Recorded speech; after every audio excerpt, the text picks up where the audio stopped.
There's some seats in the back. If whoever's standing, if you want to have a seat, please take your seat.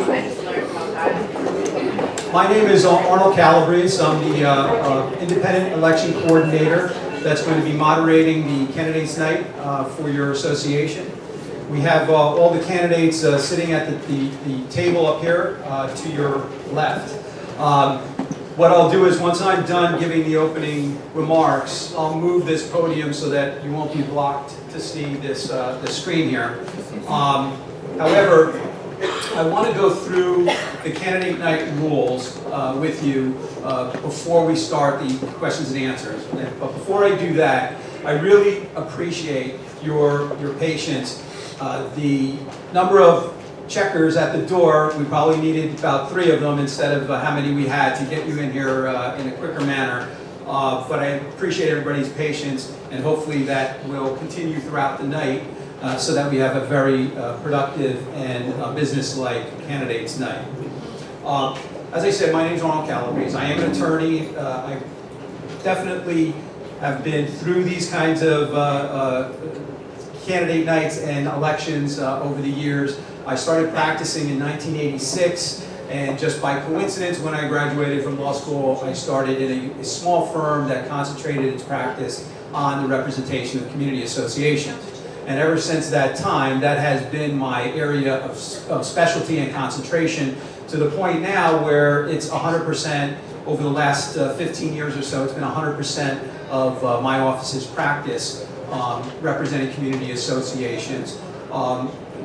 We try to represent communities all throughout the state, but primarily our concentration is in the northern New Jersey area.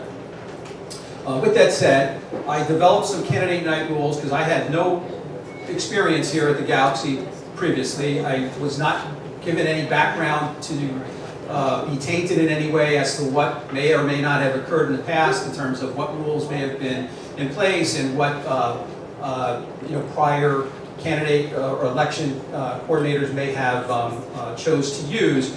These are my rules that I've developed, and I have the authority under the election rules that were passed by the board to make that determination. So I'd like to just go through it very quickly, and then we'll start the questions and answers. Anybody who wanted a copy, I think they were handed out at the door, so you do have them in front of you if you'd like, but I'm going to read through them in a orderly fashion. So I'm the election coordinator. I'm going to moderate. We've asked that management and or security check in at the door. What it turned out to be was more security. We decided that through the calls that we were getting about comments from homeowners that there may have been some concern about management being the ones checking in, so I decided to change that, just make it the security. That may have been why it's a little bit tougher to get people in, because they're not as familiar with the residents and how to look through the unit owner list.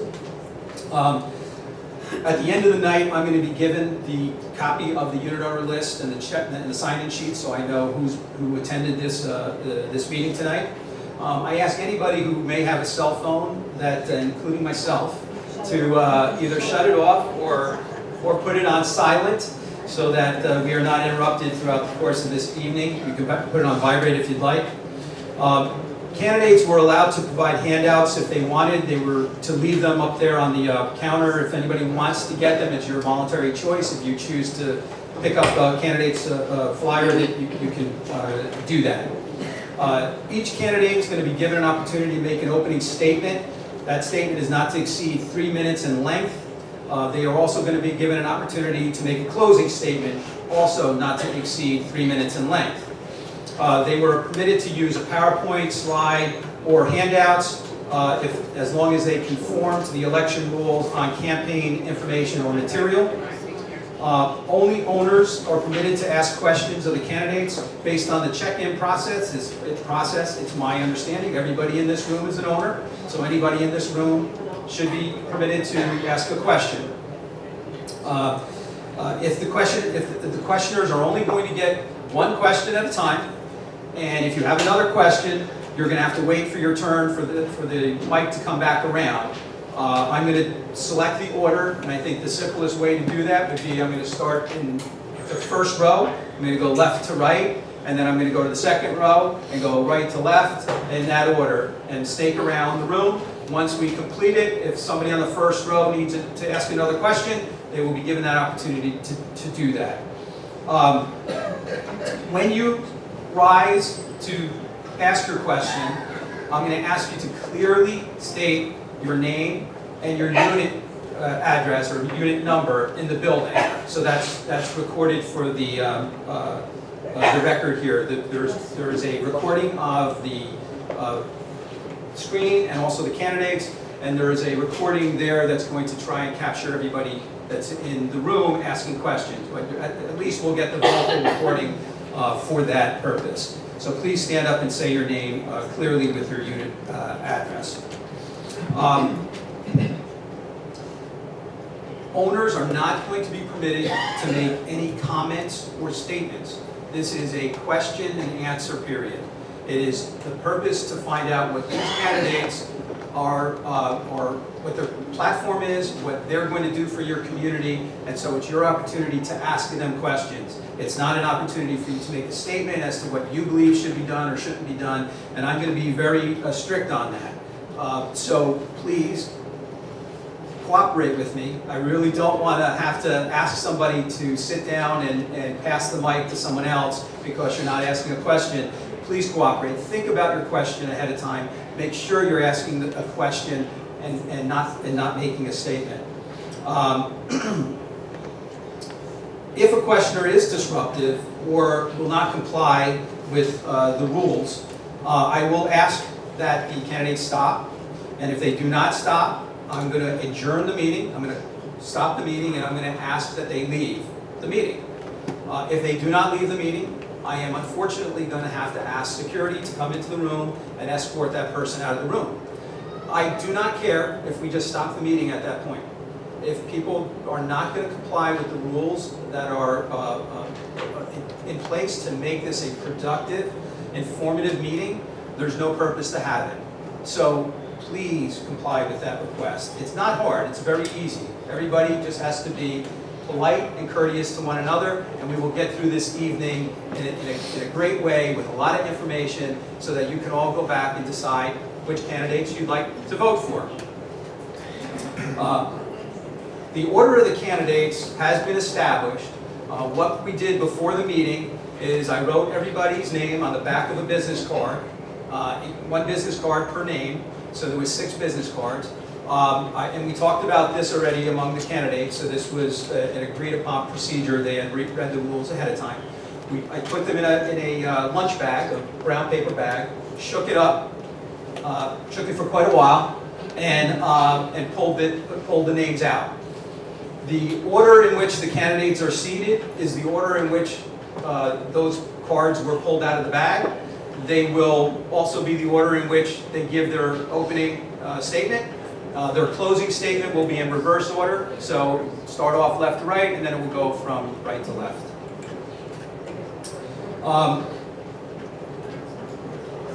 Questions are going to be limited to 1 minute time. I think if you really think about it carefully, you probably should be able to ask the question in less than 30 seconds. So please try to be as concise as possible because you have a lot of people here. I assume many of you want to ask questions. So please be courteous of the people who may be in the back of the room who want to wait their turn to ask a question. So please try to keep the 30 seconds, but I will give you up to a minute. If you get to a minute, I am going to shut it down and we're going to move on. I will try to give you a little warning, but it's going to be difficult, in that short time frame. Just be aware of it. The answers to the questions are going to be limited to 2 minutes.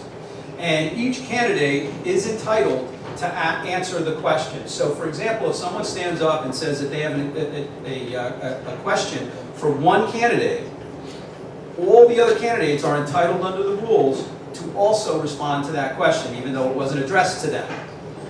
The order in which those answers are going to be presented is going to be in the same order that they gave their opening statement. So, for example, if Mr. De La Fuente, who's number 2 in the order, is asked the question, the response would then go to Mr. La Louis. Close. I'm next? No, it's going to go to Mr. Lalui, who's number 1, and then it's going to go to 3, Okay, I'm sorry. 4, 5, and 6. So we're going to stay in that order, just absent the person who got the original question. They may not all choose to answer every single question. I hope that's the case, otherwise we're going to be here for a very long period of time. In any event, those answers are going to be limited to 2 minutes as well. I'm going to try to hold up a pad. I put in here a red card. Unfortunately, my red card did not come with me in my briefcase tonight, but I'm going to hold up my pad and wave it when people are getting close to their 2 minutes in time. I'm going to give them about 30 seconds so they're aware of it. But again, 2 minutes is plenty of time, and they should be able to answer it well within that time frame. As I said, I really think that we should have a very productive and polite and orderly candidates night. I'm going to hopefully be able to keep you all to that promise. And we have Justin from the spa to help us out if there's any issues electronically or with anything on the mics. And I'm going to ask him to, when questions are being asked, to walk over to the person, hand them the mic, and he's going to help me, make sure that the mic is distributed in the order that I select the questioners to be made. Okay? Does anybody have questions before I start on those particular rules? Yes. One quick question. So if I have a question, I have to point it towards a certain candidate, No. or I can just leave it like Right. You anyone can wants? either say, I would like such and such candidate to answer this question. And if you do that, that candidate would answer it first, and then all the other candidates would still be entitled to answer that question. You can also just get up and say, I'd like to ask the question Yes, that's what's of whatever, and we're going to go in the order of the opening statement on responding to that question. Okay? I think there was another question. Yes. Yes, many of us find having security here or any authority offensive and intimidating. Are these security guards going to be asked to go out? Yeah, I'm going to ask security to just wait outside in the hall. There's no reason that they need to be in here for now, but I'm going to keep them close at hand because I don't know what the night brings. I'm hopeful. I'm very hopeful. I'm very hopeful that everybody's going to be very polite and courteous to one another. I'm not going to allow any offensive or harassing kind of actions or statements. I'm going to keep a tight rein. So don't be offended if I shut you down because it's really up to you as a group, as individuals. It's up to you to comply with the rules. Yes. Can you repeat the question? Because sometimes someone asks a question and we don't know what the rest Make sure they're Well, we're going to make sure that they ask it loud and clear in the microphone. If it's hard to hear them and I understand the question, I will do that. But otherwise, I'm going to just depend on you all to ask your questions loud and clear in the microphone, stating your name and unit address, up front before you ask the question. Okay? Okay. So we're going to begin with the opening. Yes. I had a question. Yes. At what point does the candidates allow to ask the questions? So once we're through the entire room, we get to the back, I will come over to the candidates table. If you all have any questions of each other, you can certainly do that. And again, one question each, and then we're going to come back to the front of the room again and back around. Thank you. We intended to start this meeting at 7:30. There was a big delay, so we started basically around 8 o'clock, a little bit after 8. I think that I wanted to limit this to 3 hours. There's really no reason why it should be more than 2 hours, but let's see how it goes, and we'll start from this point on. So, Mr. Lalui, I'd ask you to please give your presentation first.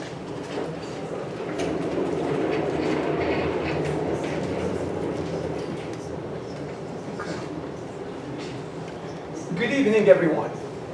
Can you hear me now? Yes. Perfect, thank you. Good evening, everyone.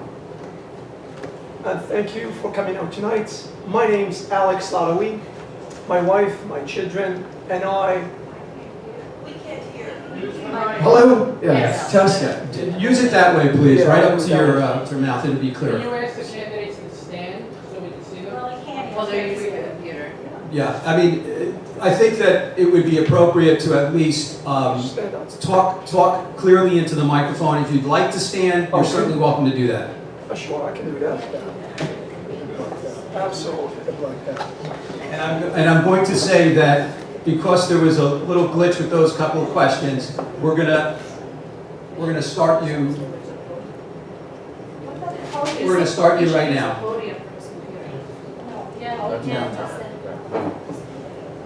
Good evening, everyone, and thank you for coming out tonight. My name's Alex Lalawi. My wife, my children, and I have called the Galaxy home for 7 years. During these 7 years, much has changed. Our complex had improved into a renewed and repaired property and home that we can be proud of. Not only our physical towers have been improved, but our community spirit has also improved.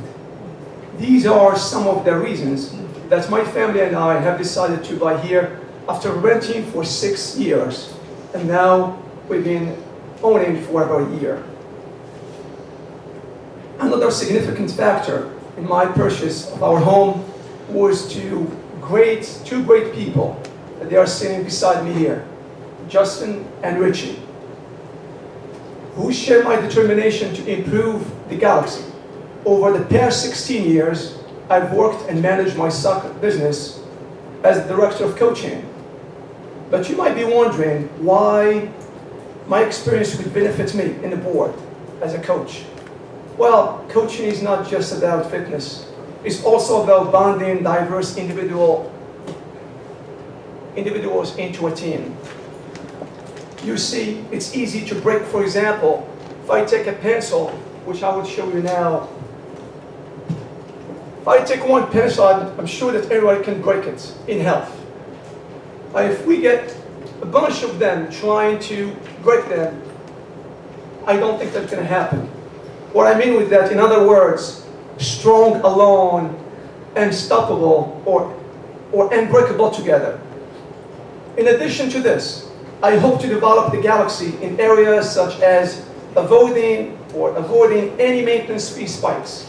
Our towers are being renovated, safety, security, recreation, and improving quality of life. In conclusion, with your help to elect the Galaxy 18, consisting of Richie, Justin, and myself, Alex, I really hope to use my coaching experience to bind our community together, as well as our board, to develop the growing Galaxy Towers, and most of all, to create a great place to live. Thank you.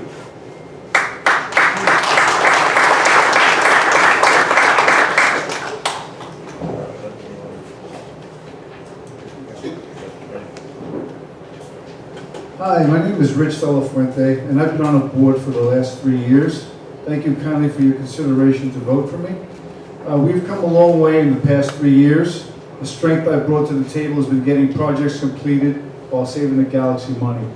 The last thing you want to hear from a board is to increase your maintenance $500 to $1,000 a month. One way I've saved homeowners hundreds of thousands is by creating and deploying the restoration team. This crew worked diligently behind the scenes to spruce up our appearance, eliminating the need for expensive contractors. I ran for the board 3 years ago because I didn't like what I saw. The day I moved in to the Galaxy, I was greeted by a 20-foot rat in front of the mall, accompanied by protesters. What the hell was this I was thinking I was moving myself into? After I moved in, I started asking questions and realized that a new face and new perspective was much needed on the board. This time I'm running for re-election because I want to finish what we've already started 3 years ago, and that is to restore and repair the image and property values of the Galaxy. Have you looked at your maintenance lately? It's been stable and reducing each year. When I first moved in, it would jump from $1,900 to $2,100 a month for no rhyme or reason, and the place was in shambles, and you never knew how much your maintenance was going to be. So things finally changed where you know where the money is. I want to continue to reduce the budget, which occurred for 6 straight years. It peaked in 2012 at $19.8 million and is now at $15.6 million, which is a 21.3% reduction. Year-end 2017, we have 4.6 million in the reserve, with an additional 3 million in the 2018 budget. That success didn't happen for no reason. Justin and myself worked hard for you, the homeowners. Take a quick look at some of the upcoming projects that we were going to complete, such as the ladies' locker room, driveway, and many more. These upcoming projects are fully funded, no special assessments, no loans. I have a track record of reducing maintenance while getting major projects completed. I'm a friendly neighbor. Both Judy and Mike note in their flyers that the Galaxy is underfunded, that the current budget does not cover all anticipated costs. That is false. Mike Baruch also has a track record. He voted to approve the loan last time he was on the board, yet failed to mention that in his flyer. 5 seconds. 30 seconds? Oh, okay. Is it because the loan was supposed to complete many projects that never happened? History has a way of repeating itself. Let's learn from our mistakes. Let's keep the property values rising, positive outlook, energy going, and restore the Galaxy to her glory. Vote for Richie, Justin, and Alex. Thank you.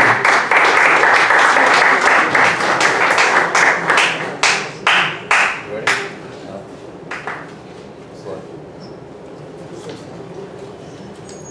Good evening, ladies and gentlemen. My name is Justin Mack, and I'm currently the Secretary on the Board of Directors. I ran for the board to reduce our maintenance and raise our property values. Due to time constraints, while I'm speaking, please focus your attention to some of the before and after pictures of recently completed projects. The hallway redecorating project. We changed every light fixture, GTCA doorknob, door chime, every inch of carpeting and wallpaper, basically the same square footage as the interior of the Empire State Building for under $4 million. The boiler and heater exchanger project. Not only did we replace two 40-year-old 500 horsepower boilers and every heat exchanger in the Galaxy with any energy efficient ones, we added an extra heat exchanger to every zone. So when we do maintenance or there's a failure, we now have a backup system in place to ensure that there's no disruption of service. We also added a loop to the system to save energy, plus a remote monitoring system. When and if there's a problem, we will know it in real time. We changed all the fogged up atrium glass in the indoor pool and HVAC units for the spa and lower levels. The garage construction project. We completed 2 floors of a project that the Galaxy took out a loan in 2003 for $12.5 million that Dr. Baruch voted for while he was on the board, which was never completed. We changed many of our 40-year-old electrical transformers. It's a disaster when one of these goes. I hope it never happens again. The restoration crew. We hired our own employees that painted everything from the mini park to the S levels and everything in between. Saved hundreds of thousands of dollars, plus many, many more. Too much to list in just 3 minutes. I will note all projects done on time and within our budget, while lowering maintenance from $19.8 million from its high in 2012 to $15.6 for the 2018 budget, an overall savings at 21.3%. Totally unheard of in condo history. We as a board put in strict controls to lower our bad debt. If you're extremely late with your maintenance payment, you will no longer have front desk services such as access to shopping carts, receiving packages, announcing guests, no parking in the garage, no access to the pool, spa, or any other amenities. We introduced a 5% interest fee on all late payments. And lastly, we can now shut off your electricity. We have a list of projects slated for 2018 already budgeted for with no assessment needed. The Plaza driveway, let's get it done right for once. The sewer lift station, which has already been completed for this year. The Tower 1 roof replacement. The rooftop exhaust fans and HVAC units, which haven't worked properly in probably 20 years. The women's locker room, it's not acceptable.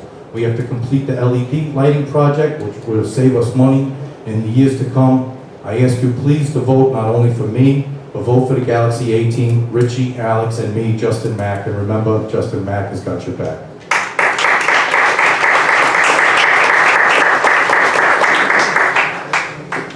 Good evening, can you hear me? Yes. Good evening, fellow owners. I am Judy Freimer, an owner for over 22 years. Wait, that has to be shut No. Hold on. It's beautiful. down. It's shut down. Shut down. Start over. Good evening, fellow Hold the mic up to your place. There you go. Can you hear me? Good evening, fellow owners. I am Judy Freimer, an owner for over 22 years. Thanks to all of you for attending tonight and to those who will watch on YouTube.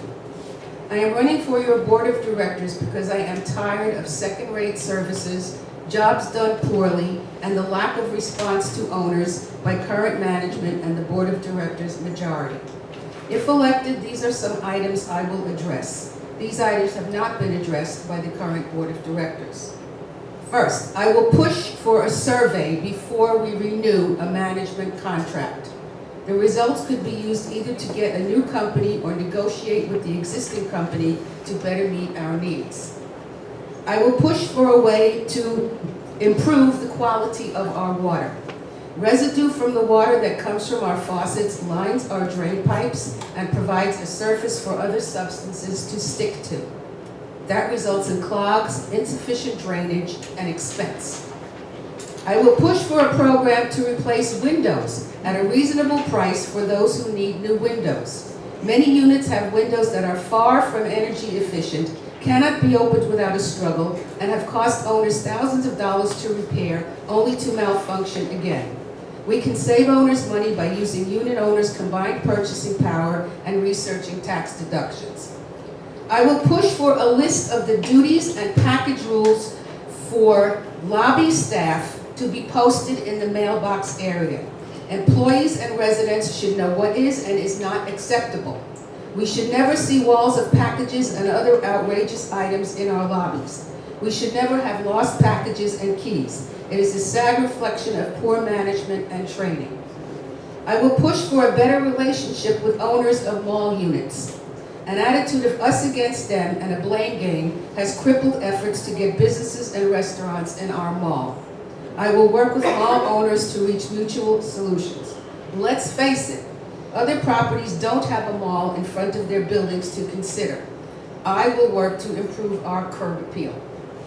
Most importantly, I will push to make sure that things are done right the first time. If we use qualified plumbers, engineers, electricians, and inspectors to sign off on projects or to fix day-to-day problems with the most up-to-date tools, we can avoid all of the come back and do it over that we experience every day. We need preventive maintenance. Piece-by-piece repairs cost more in the long run and create future problems. This is why we need a long-term plan for the galaxy. There are other items, but I only have 3 minutes. Vote for Michael, Nancy, and Judy. We promise to work hard, to respond to your issues, and never do anything we have to hide from our fellow homeowners.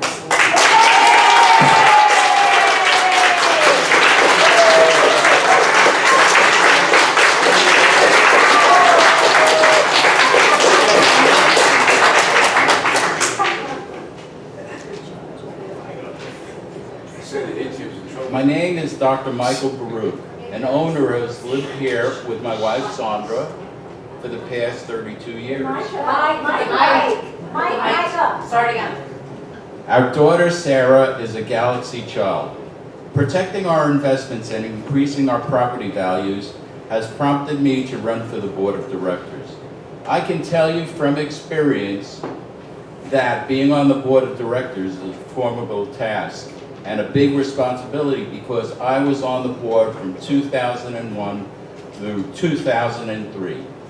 Since 1985, I have always been active in community activities, whether locally on the Anna Klein School Board of Directors, the board at St. Joseph's Hospital, the Hudson County School Board Association, and I was also appointed as a director of the New Jersey School Board Association. I made sure that children in our town had technology in their school so that they'd be ready for the 21st century.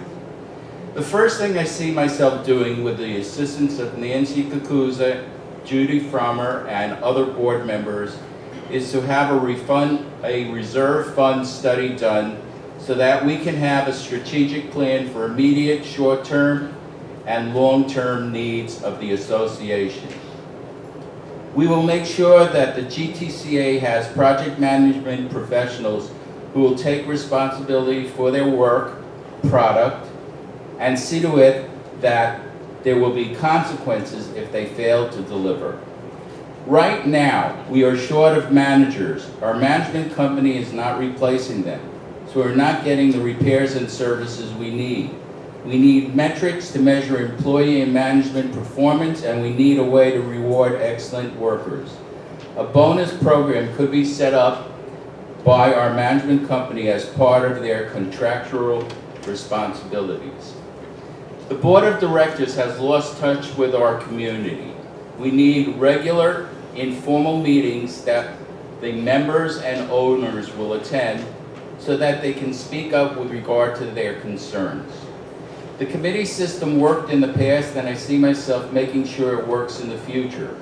We live amongst many talented people with fresh ideas and information they would like to share. The two committees that are extremely important to this community is the Governmental Affairs Committee and the Financial Advisory Committee.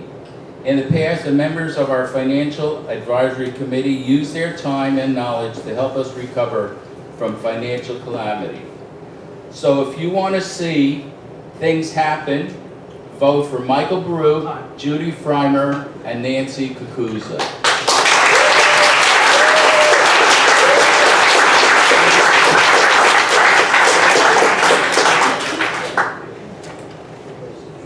Good evening, everybody. Thank you, Mr. Calabrese, for organizing this event.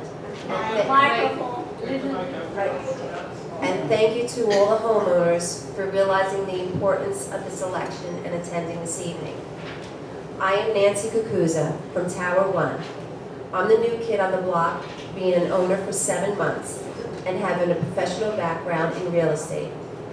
I have had the opportunity to observe board interactions, environmental conditions, and operational procedures at the Galaxy, all which make me eager to be an active participant in bringing positive change. My objective is to grow our market value through the accomplishment of concrete, measurable, strategic plans that include the accountability of the board to both improve our investment, enhance the quality of life for the Galaxy community. I'm a mother of 2 grown sons and a self-made entrepreneur, owning my own title agency, training and leading a team of 15. I attribute my success in business to clarity of goals, ability to formulate detailed strategic plans, knowing how to adapt these plans to changing circumstances when necessary, and relentless follow-up on execution. I'm talking about hands-on experience with new development projects from groundbreaking to final sale, negotiating for the best value and quality materials to achieve the best result for every dollar spent.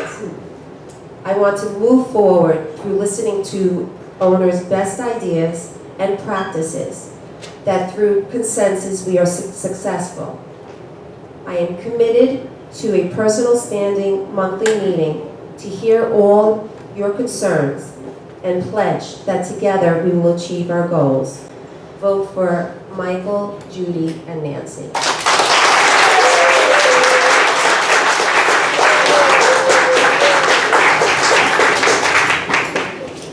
Okay, so Justin, if you don't mind helping me out. We're going to start on the first row. So does anybody in the first row have a question for the candidates? Anybody in the first row? Yes. Now remember, state your name clearly and your unit number. Hello, my name is Elsa Schwartz, Tower 314E. And my question is for Justin. Why haven't you voted for the critical needs assessment, which would help the Galaxy in the planning and budgeting for the next 3 years while you are a member of the board? She's gonna have to, Elsie, you have to repeat that. I didn't hear the first part. Why didn't I vote for what? Critical needs assessment. The critical needs assessment. I need the microphone. Oh, sorry. Did you get the question? Yeah, she. So you basically asked me why I didn't vote for a CNA? Yes, I have right here the KIPCON study, which is the reserve study that we actually use to guide on what we were supposed to take for reserves. And it says in the KIPCON study that we were supposed to draw down $4.7 million to get us up to speed, and then only take out 1.9 million. You can see it right here. It says 1.9 million in 2017 for full funding. So we actually do have a reserve study. What we also use is this cash flow sheet. This is what the board uses to actually examine everything that's wrong in the property. We actually list them, and then the board votes on individually what they think would be the next critical item. And then we hire an engineer and get a study done for each individual item. Everything that we have done with the best interest for the Galaxy. There's no possible way that we could have reduced the maintenance that much and get all these projects done without doing our due diligence. We really are working hard for the community. This is an awesomely large community. Nobody gets any money for anything that we do. We've done everything possible to try to improve this property. And I really believe that the proof is in the numbers. If you look at how the maintenance has went down, and the property has gotten fixed over the last 2 years. In 2 years, we did huge capital improvements. We spent about $8 million, and we still have $7.5 million in the bank while lowering the maintenance without any special assessments. In 2003, 30 seconds. In 2003, we borrowed $12.5 million for projects to get finished. I don't see any results from that $12.5 million. Thank you. Would any of the other candidates like to answer the question? Alex? Yeah, Alex, you okay? I know it, with the past hallways that we have been like that for 35 years, and, I kind of became very accustomed to the green. It was very nice. But now we have new hallways, we have new lights, we're saving money, we have LEDs that are in the garage. I don't know if you've noticed it or not. I know your spot was moved. We're now compliant in the garage, and we're going to continue working on one level a year. That's what we're going to do. Now, I tried to find this 12.5 million back in 2003, and it did say garage restoration. So I don't know what was done with it. I don't see anything that was in there. We're still doing a lot of work in the garage, and we're going to continue on working in the garage because it's pretty bad. Nothing has been done. Nothing's been swept. Nothing's been painted. Nothing's been cleaned in 30 years. There's garbage on the floor. It's true. It's true. Look at it. Hold on. We're not, time out for a minute. Yeah. Okay, there's not going to be a back and forth. I'm just answering the question. No, you're going to get the time. Okay. You had about a minute and 20 seconds left. But we're not going to do a back and forth. I don't want any candidate responding to any comments made in the audience to your answer, and certainly nobody in the audience should be making a comment while the candidate is providing their answer. But he's not answering the question. It's irrelevant. He gets 2 minutes to respond. He can take that time any way he chooses. That's his presentation. So it's not up to you to decide whether or not he takes his time to do it in response to the question or in response to what he wants to provide you with information on. That's up to the candidate. You guys have watched debates, I'm sure, on TV. We're very familiar that candidates can choose to use their time any way they want. And that's going to happen tonight. The question that was presented to whomever, in this case, Justin Mack. Right. And that the other Fuente wanted to take a shot at answering that question. That's correct. So when the woman behind me, I think she was also the court, he said there's not answering the question. You just now responded, he doesn't have to. No, he does have to address the question up front, which he did. He responded up front, and then he can use the rest of his time to make a presentation. I hope that they're not going to do that. I hope they'll be on point to the question, but they can. That's their time. So One at a time. Or do they have any guidance as well how to address? I'm going to shut it down after this. Very quickly. Do they have any guidance also how to address the questions, or they take it as their discretion? Their discretion. Okay. So you have a minute and 20 left. So we are making improvements here, and we do watch everything we do carefully. We watch the money very carefully. We are concerned about our money, and that's what we're doing. Thank you. Judy? I just have one question. What's the date of that KIPCON study? Okay. So What's the, You got to talk to her. Judy, It's a response to the question. You can ask the question, but it's not going to go around. You don't have your turn yet until all the questions and the floor. Do you want to respond at all? No. Mike? Okay, here are the facts. Before I came to the board in 2001, the can was kicked down the road. Nothing was done. The facade was falling apart. Bricks came down, almost hit somebody on the head in front of tower number 1. The fire safety system. The lobby in tower 3, they kept turning off the fire alarm between 12:25 a.m. and 12:35 a.m. Those facts are in the logbook in town hall, which I went down there and researched. The cooling system for the circuit boards, which they couldn't make anymore, was a fan sitting on a chair on the 17th floor. So, where did that money go to? I'm going to tell you. Projects. $6.6 million went to the fire safety system. $6.9 million went to the facade of the building. These were all started when I was on the board. $5.3 million went into starting the garage project, which included the cantilever ramp and the 8th floor, and floors number 15 and 16, and the 11th floor.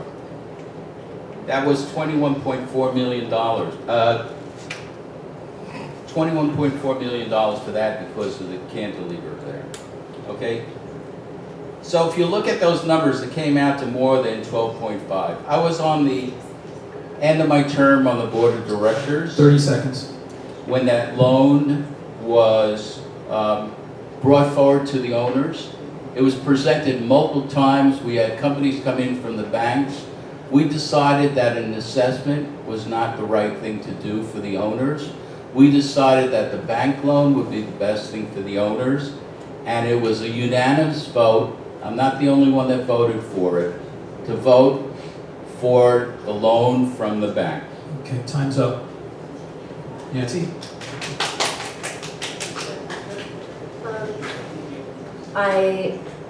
I've just from speaking to some of the residents here, and I do know that the KipCon was done, I even believe before Justin's time on the board, and he voted no for the CNA, which is a more detailed report that's needed, and he mentioned that the board members are choosing the which projects to do first, and the board members aren't qualified to do that. They need professionals to make that kind of a decision, and that was the importance of the CNA report. I see that they keep talking about the hallways and everything, and that's great that they are done, but the quality of the work, we all know, is not there in the hallways. There's a lot of shortcuts that were made, and unnecessary shortcuts, and saying that we're saving on our maintenance and we're getting that, I don't know how much money everybody's getting back on their bill. I'm getting $7 a month back. I really rather them finish the projects fully, because the $7 a month really isn't going to do much for me. That's it.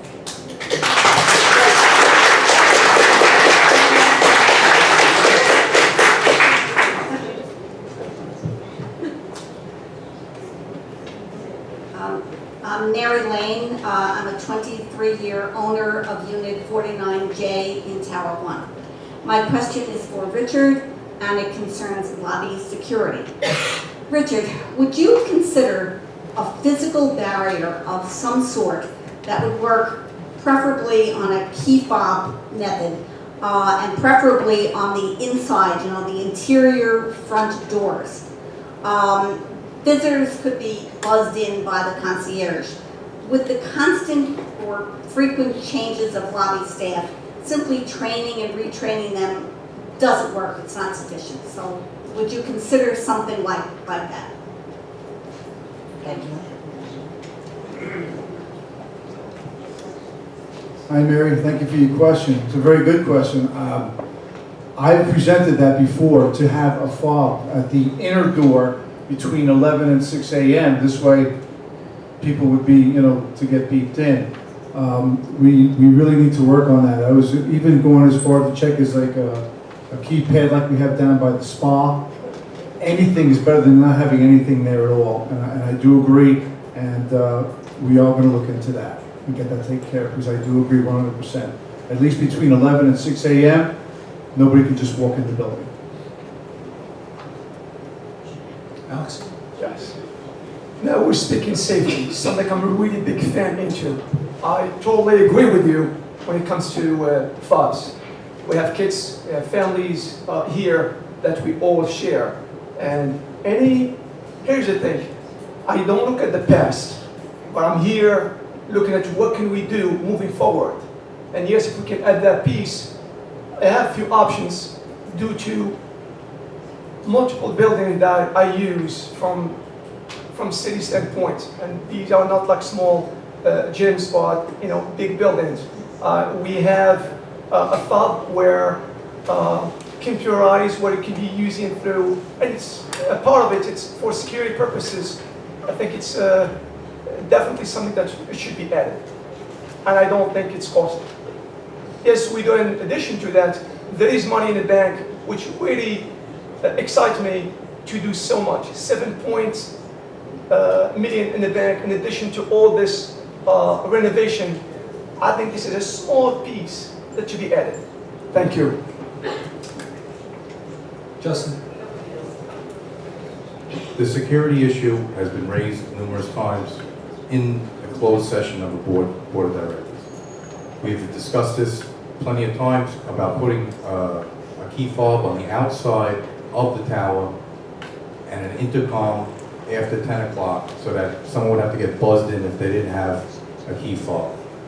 I've also brought up to the board that I wanted to open up the S level with a dead man's door with 2 key fobs so people can go in and out to Ferry Road with a dead man's door. So you open up one door and you walk through, you close that door, then you have to open up another door. This has been in a lot of our discussions. And I'd like to also address, again, the question from Elsa Schwartz about the CNA. And Nancy had also said that I did not vote for a CNA. But I want everyone in this room to know there has been no public vote for any CNA. So whatever information that these women are getting is from a private board meeting. There was no CNA vote in any open board session. The boardroom leaks like a sieve. There's no reason for this. This is a big problem in our community. The board needs, if we have a closed discussion about something about a CNA, it shouldn't be the residents should not know what's going on in a closed board session. That's horrible to even think that we're going to get addressed by something that was never even public. There's no public talk about this. And if it's one person that votes, one person that you're going to say, I did not vote on it, the whole board didn't vote on it. You can't single out one person. There was no public vote.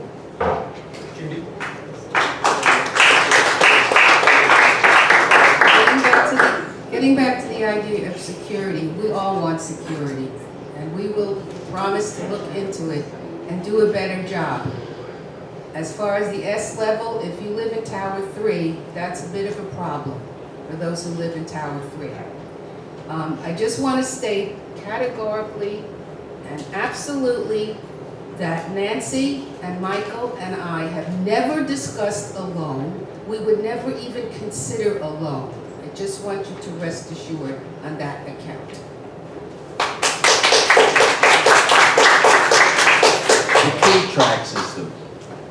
It's only as good as the people who are trained, and there's no training here at the Galaxy. What does it take for the board of director members to get management to train these people properly? What happens if the key doesn't come back in a certain amount of time? What happens if the keys disappear? I've heard of keys disappearing. It's only good as a tracking system. In addition, owners have to be taught. Owners have to know that if there's somebody that you don't know who's behind you that wants to come in through one of the doors in the garage, just close the door. Okay, if they have a key, if they have a fob, they'll come in through the garage. The other thing is the lobby, okay? Sometimes when that concierge goes to the package room, people could walk right in. They are not trained to ask questions, and this is a very important thing to the security in our building.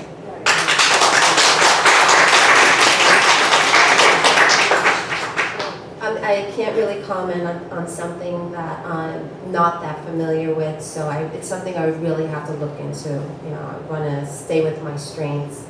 As far as the CNA report, it was one actually mentioned in one of my first meetings that I attended, board meetings that I attended, and the gentleman that brought up the report was it was a little bit of an embarrassment because he was kind of laughed off, and so it wasn't a private discussion that I had, it was in an open meeting.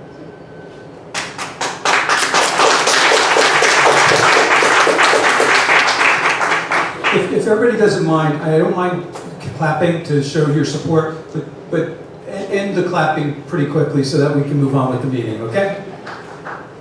By the way, before I just want to say Nancy was right, it was Richard Vasquez in the November meeting. Again, ma'am, I made the rules up, I made the rules up front. There are no statements, there are questions. I won't So if you have- clarify anymore. You're right. Okay, so please state your name and your unit. My name is Gail Hoffman. I live in Tower 143G, and I moved in November of 1984. Justin, this is for you. Can you explain to me why my residential assessment, not my comment, was increased by $19 per month as of January 2018 with the new budget, while you were always claiming how low our maintenance is going each year since you have been on the board?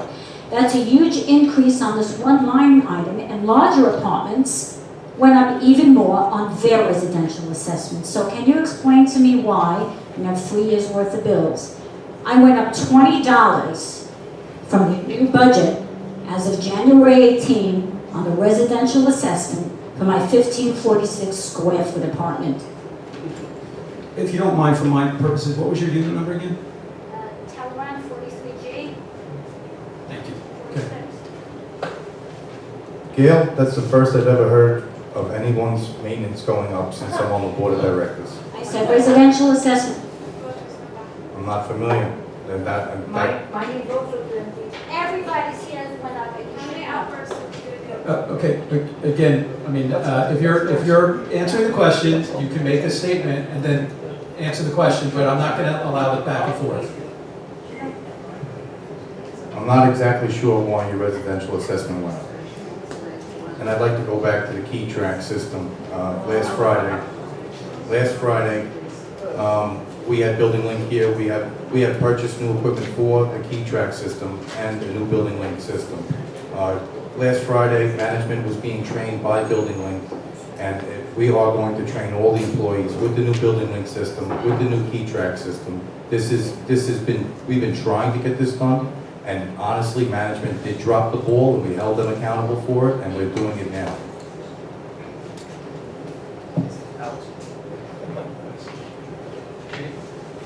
Michael?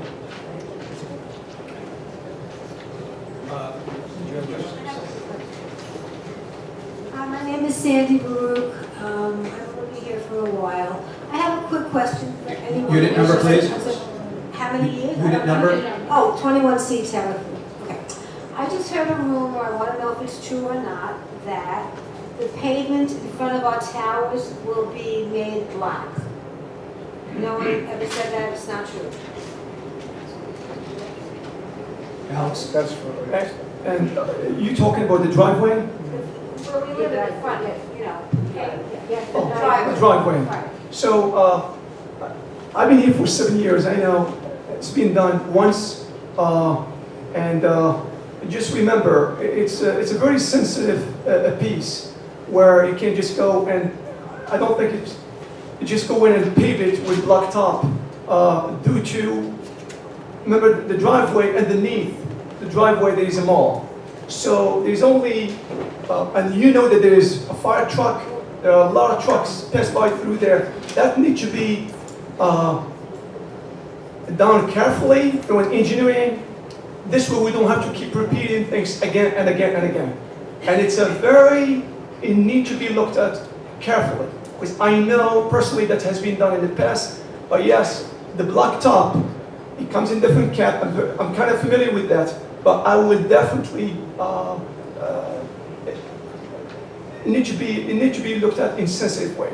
That's all I would say. Hi Sandy, if I could answer that question. We are going to be doing a driveway over, and we budgeted for concrete. It's going to be a concrete driveway, probably stamped concrete, but that's what we plan on doing. We're not going to use a blacktop. Blacktop wouldn't work. And we have new drains in there that we just put in there last year, and the concrete will work with the new drains. This project should have got done last year. I was standing on my head in the boardroom trying to get this project going. But unfortunately, the board has to work together to get a lot of these projects going. And at the time, the board decided not to go along with the driveway project last year. I am in favor of a high pressurized stamped concrete driveway with a new membrane. I want to do it right. I believe that we can do it right, so we don't have any more problems with leaks in the mall, which is a huge issue. This is something that should have been done right a long time ago. I don't know who chose to put pavers on top of a roof that has the heaviest vehicles on the road drive over it. I don't think it was too smart. I don't think that it was too smart to put the pavers for drainage issues as well. But I am in favor of having a stamped concrete driveway. And hopefully, if I'm elected, I will see that project through. The original driveway was concrete, so the people who built these buildings did know what they were doing. But I just want to make sure that whatever is done, it's not done on the cheap.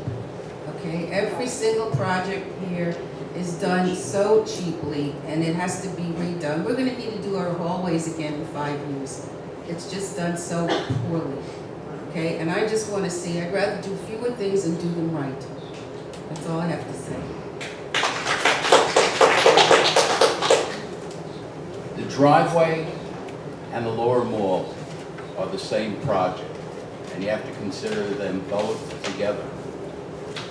So the first thing is, it is a very complex system, because you have the top layer, you have a substrate, you have the drains, okay? These were put in there in the year 2001, so it's pretty much approaching the life expectancy. There's no preventive maintenance. If you take a look at the lower mall level, where the paver stones are, where the tables are, where the umbrellas, they are falling apart over there. They are leaking. They're leaking into the movie theater. That is why the mall is having difficulty getting people to come in there to either rent or purchase. There's not traffic in there. We have to help them, okay? And this is one of my things that I want to do if I get on the board of directors over here at the hospital. So, the other thing is the berm. The berm is where the planters are. It's all tied into one system because it's the roof of the mall. So everything has to be addressed at once. We need professionals to look at it. You need a person on the board who knows the history of it, and you need the right things done. 30 seconds.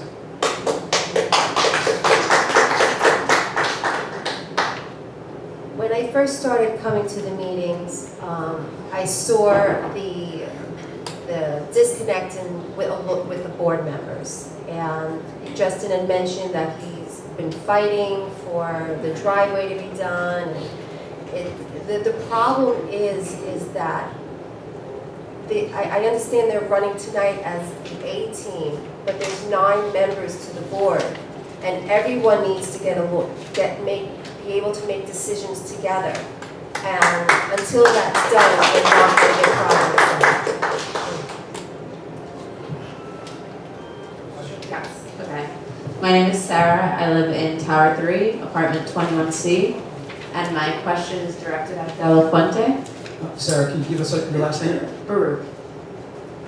So, as an owner as well, my residential assessment went up as well. $19 per month, every month as of January 2018. Do you have an answer for why?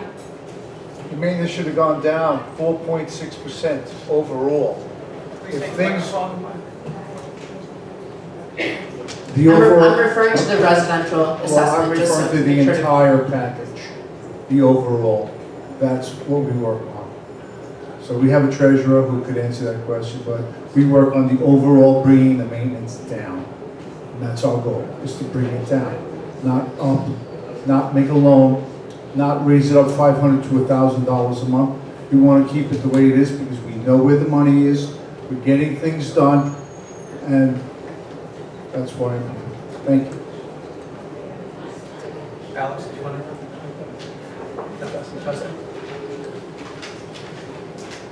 I wanted to address that question again.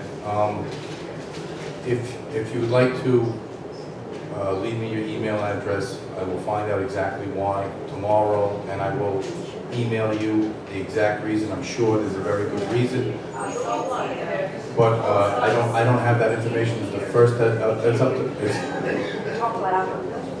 This is the first that I'm hearing of that, and I will address that issue. If you were to leave me an email address, I will email you tomorrow. I think every owner. This will be addressed. Michael?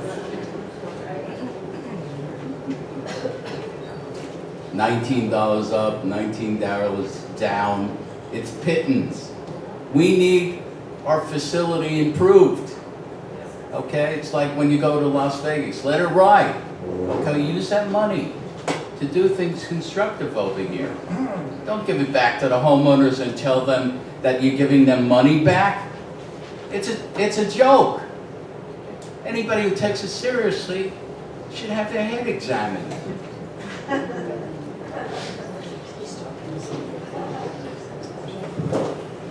So my question is to everyone over here. Your name and unit. My apologies. Zara Jamshed, Tower 34A, and I've been a resident at the Galaxy for almost 12 and a half years. So my question is, how would you improve the homeownership experience at the Galaxy? Very simple question. I would love to hear everyone's take. Some of you are brand new, so it would be lovely to find out. Well, that's my next door neighbor. But how to improve it? I think in number one. Did everybody hear the question? Okay. I think the question, if I can, was how would the candidates improve life, the homeownership experience at the Galaxy? I think the improvements based on your votes. I believe that's number one, and that vote base, it comes down to the 9 members, board members. Because here you go, you will elect those 9 members, and you're expecting them to do and to deliver the work. And that has to do with quality of life, security, hallways. There's a lot of things that need to be done. And one of them, I always go back to it. For example, safety in the entire complex. You're talking about quality of life, which is related to each one of us here, where we're all looking at to raise the value of our properties. So I've seen for the last 3 years, numbers of projects has been done, and I think has been done successfully. Hallways, the garage has been done, elevators. We have also done the boilers. We have a backup generator that has not been done and looked at for years. And the point that maybe you may hear me speaking, but I've been not just involved, but I go personally and I look at things. And I think all these set pieces that, yes, need to be looked at and need to be improved. And the only way it can be done with not just the board and the support of you and joining forces together to achieve exactly our goal that we all can benefit from. And I think, I remember the first time when I moved in here, my wife and I, we could not afford to, that time, $400 just for, $400,000 for one bedroom. Here you go, now we look at a penthouse going for 600. I think that's, we can do this together. We can go back and we can, but that comes with the help of all of us. And I think by electing the Team A or the Galaxy A team together, I think we could do that all together. Thank you. Well, to improve the quality of life takes on a lot of different meanings. I mean, safety is one, improving the building is another. Watching our money, to me, is most important, because when I moved in here, I have a 1546. My maintenance was $1,900 one month, $2,100 another month, $2,000. I never knew how much my maintenance was. And now, $1,371. I know every month with my parking spot how much my maintenance is. And that just kind of like took a load off my chest. I know it's hitting $7, $10, $15, it doesn't mean anything, but over a bunch of years, it's come down. It's come down from $2,100 to $1,271. And I know it's $15 here or there, or $30. I know it doesn't make a difference to most of the people here. It really doesn't. But to me, to give something back by volunteering my time in this place, I feel sometimes we just don't get appreciated. And I know it's a thankless job, but I want to continue doing what we were doing. And maybe in another 3 years, we'll have, decent things going on here, and I can retire from this place. I don't want to do this for the rest of my life, but I will do another 3 years if I get elected. Thank you. Quality of life. I believe that the quality of life in the Galaxy has been improving since I purchased in 2012. This place really was a shambles. I mean, everyone is talking about how bad the hallway job was.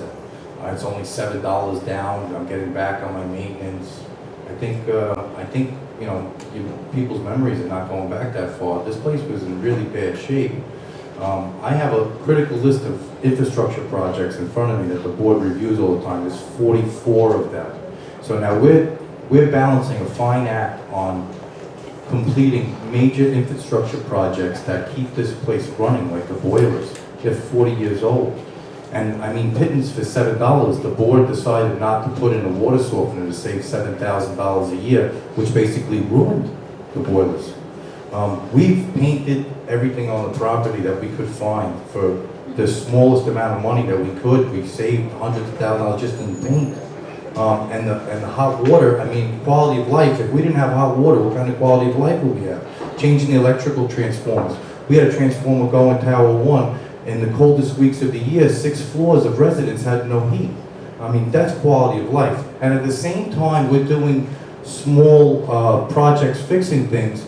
I mean, we added barbecues for the homeowners to enjoy in the summertime. That's an amenity that we added that didn't even cost us anything. 30 seconds. We're looking at outside the box, how do we make this property better without even costing us any money? We can't just throw a bunch of money at the wall and think it's going to fix itself. We had a pool party for everyone here for the first time. 600 people attended. I mean, it was a really nice event. Everybody was happy. Everybody was smiling. We had an event for the employees for the first time to show them a little bit of appreciation, and the employees loved it. I mean, basically, quality of life is improving in the Galaxy, and I will do everything I can to improve it more.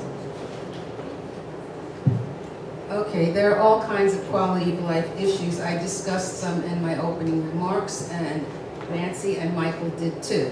If you have leaks in your walls, if you have leaks in your laundry room, if you have lost packages, if your water is terrible, if you don't have a restaurant in the mall, and I could go on and on and on, you don't have good quality of life. Sorry. I don't even know where to start because there's so many. But I'll give you 2. First, architect fee. Why does a person who's renovating their apartment, okay, who spends money on an architect, have to pay the Galaxy $450 for an architect, and they don't even review the blueprints? The second, curb appeal. Sometimes I walk into the building and there are packages all over the Tower 3 lobby. Those packages should go right into the package room, and they should sort them out in the package room, not in our lobby. The concierges have to be dressed spiffy. I put a shirt and tie on. I don't wear a shirt and tie. My family can tell you that, okay? But you have to look presentable. There have to be rules.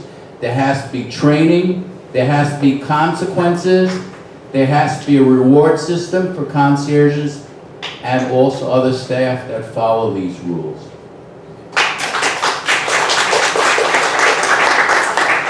It's a little rough being last because I'm just going to get repetitive of what everybody's saying before me. So I'll try to say something different. I think quality of life, what I've been hearing a lot from people is they want the committees back. The homeowners want to be more involved. And I have heard, two ladies were telling me the other day how there was a committee that they would have a Super Bowl party put together down here. I mean, that sounds like fun stuff to me. I would be all for that. So committees would be a nice addition back at the Galaxy. And I think some of the things that we lack is just simple things. The front desk, they just need to be trained. That's the company that we hire. Remember, we hire them, so they need to make sure they're working for us, and they have to be accountable for what their employees are lacking. And as far as I hate to minimize the savings that these guys have mentioned that they have done, and I mean it is wonderful. I just truly feel if the right people were on the board, we would have a savings and better quality of work.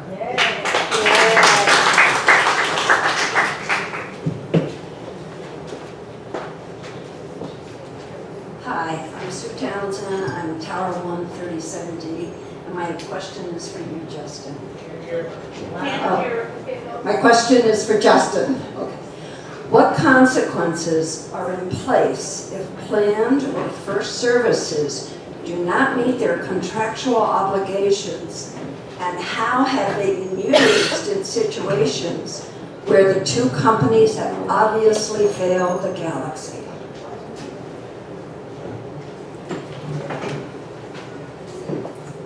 So your question is, what consequences are in place if plan doesn't do their job? Contractually. You're asking about the contract. Yeah. We could, well, actually, we could cancel the contract due to not failing to service at any time that we want. Unfortunately, this is way before I joined the board of directors, before I moved here. The board of directors decided to, with one fell swoop, fire everyone on this property at the same time and put us in a really bad position that we're actually still paying an unfunded pension liability for. They did it to save $100,000.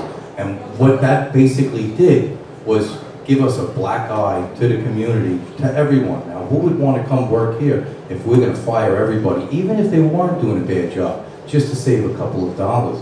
I believe that that was one of the greatest mistakes the Galaxy had ever made, and it was only made by 4 persons. 4 persons on the board decided to fade for the Galaxy.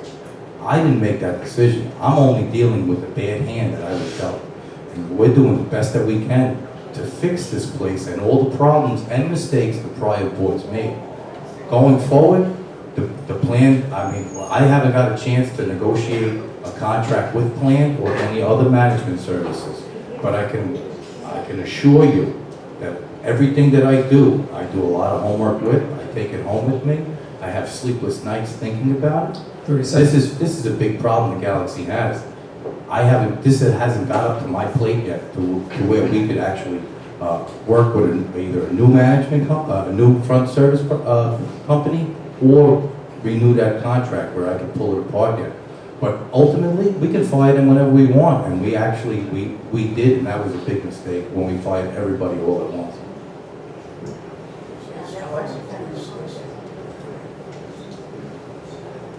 I personally witnessed situations just with the front desk. And we know that we had numbers of front desks that we lost, including security, just with firing. I don't think we're going to look at the firing. I think the firing has to be looked at from both sides. And sometimes it's the cause it happened through us, maybe the lack of discipline. And we don't accept that, and next thing we do, we reach out to management. I don't like him, he give me attitude, this and that, next thing, this person is fired. I don't think it's fair. I think we do have some great people work for us. And I think we need to support them, and I mean, we need to change our discipline from our end as well. Whether they are, and for the first time I just saw also that we are working with OSHA as well. And it's a very, very important piece for them. I don't think, number one, they're working for us. And as we mentioned earlier, that they have access to a lot of our information, including the packages. They've been with us for years and takes you 1 second to say firing. That's risky. These guys, they have our information. What can we do, not just to please them? I mean, if they cause really some, I agree with you 100%, but I think it should be looked at from both sides, and we need to be patient through the whole transaction, because we do know, all of us, that a number of them has been fired for no reasons, from security to front desk and on. Thank you.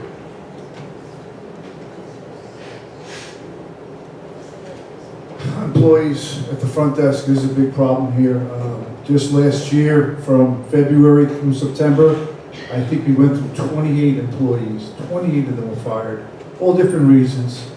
I mean, now I've noticed the same faces. They're starting to know me. I'm not one to go around and tell people, do you know who I am? I try not to say anything to anybody. But these people are starting to know, they look around, they see you. I'm starting to see the same faces all the time. And to me, that's making an improvement. I'm trying to keep the employees. That's what I want to do. Thank you. Okay, first of all, I just want to go back to history for a minute. That union was terribly, terribly corrupt. We had to get rid of it. Okay, you can go back and check into history. That union was corrupt, and we had to get rid of it. Okay, when you make a contract with anybody, you should make sure that there are items built into the contract that will guarantee or will state that people have to have a certain amount of experience, a certain amount of training before they show up on your premises. That has not been done here. It needs to be done. I was involved in a couple projects over here. Projects begin 6 months before they start. The first thing you have to do is you have to get a committee together. The committee then sets the rules and discussion points for each one of the companies that you evaluate. I didn't look for little companies. I went for the big companies. I went for Cooper Square, I went for Rose and Associates when I was looking for outside management. We spent every other week interviewing these companies, put a report together that was 10 pages long, that was distributed to the directors. We had a meeting here in the spa lounge. I couldn't believe how many people showed up for it. It was a very beautiful interaction. It was well run. People were nice. We were not antagonistic. Unfortunately, there are 9 members on the board. I was outvoted. However, in order to do it properly, in these contracts that you negotiate, there's an exit clause. You have to read the contract. If you didn't read the contract, you don't know how to remove these people should that arise. 30 seconds. He just stated what I was going to say. I don't feel contracts are being read, and contracts are very important documents and should be taken seriously, and the proper people need to review these contracts. And again, I think it's a simple problem, and they just lack the training. That I love every person that works in Tower One. You know, it's nothing against them. They're just not getting the proper training, and the Galaxy just needs to take control of that.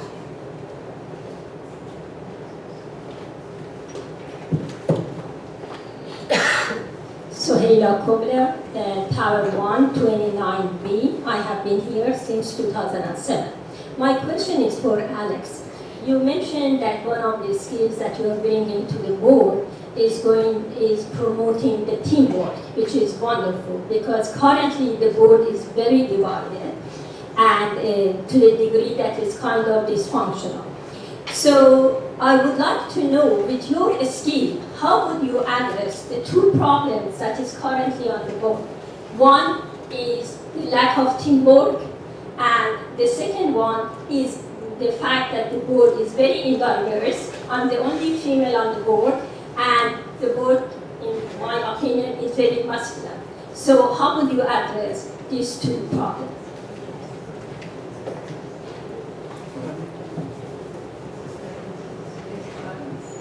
It's interesting, great question.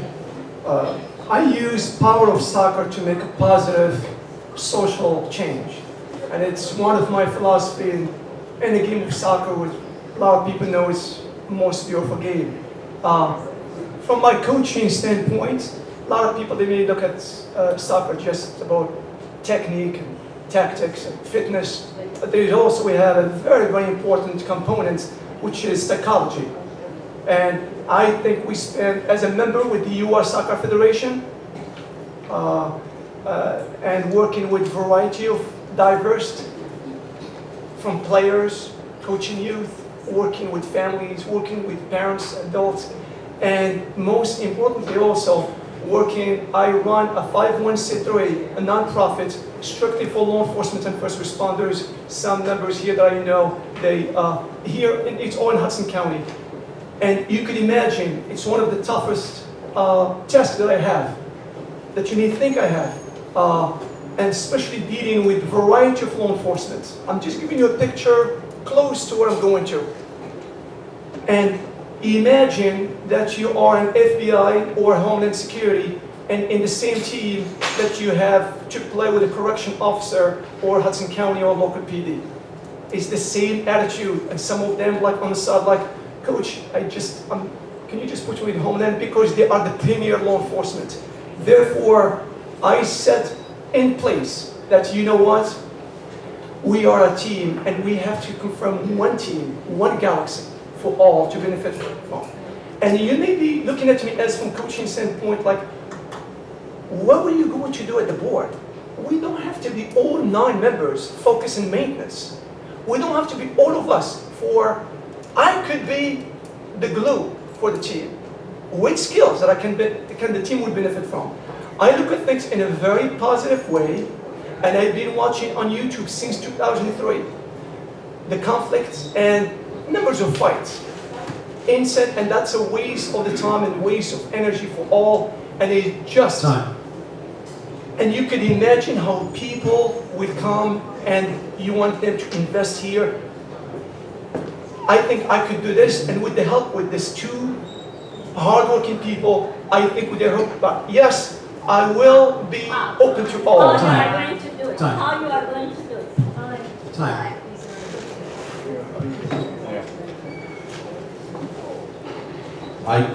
I believe that you shouldn't look at any person by what sex they are, what color they are, what size they are, to be on the board of directors. I believe the one trait that you need to look at someone to be on the board of directors is honesty. You need an honest person to be on the board of directors. And that's why I fully endorse Alex to be on the board of directors. That's why I fully endorse Richard to be on the board of directors. Me and Rich have been on the board, and if you've noticed, we don't look at each other before we vote. We don't talk about what we're going to vote about. He votes on what he thinks is right. I vote on what I think is right. And that's what's more important than anything, is having an honest person on the board of directors.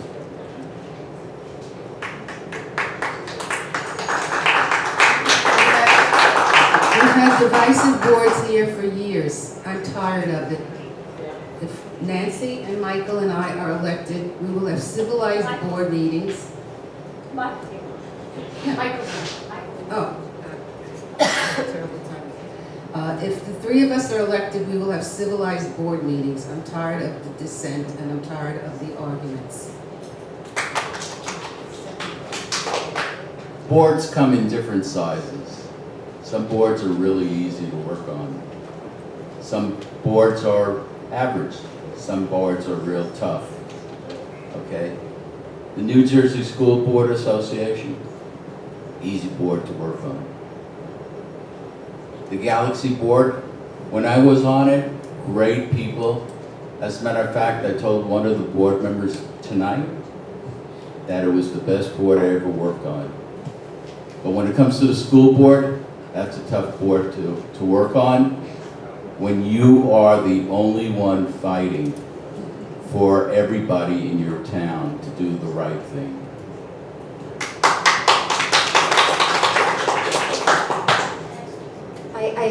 I believe being a team player isn't something that's taught. Either you have the abilities to be a team player or you don't. There are 9 board members, and each board member has their strengths and their weaknesses, and as long as they respect one another, then they can work as a team.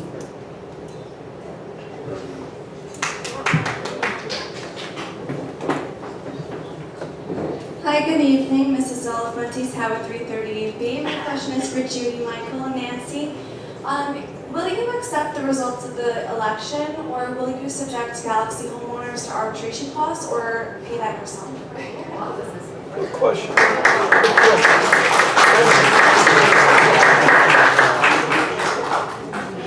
A lot of the people in this room know me for a lot of years. They know how much I objected to exactly the kind of behavior that you're describing now. That will not happen. And I'm insulted that you would even ask that.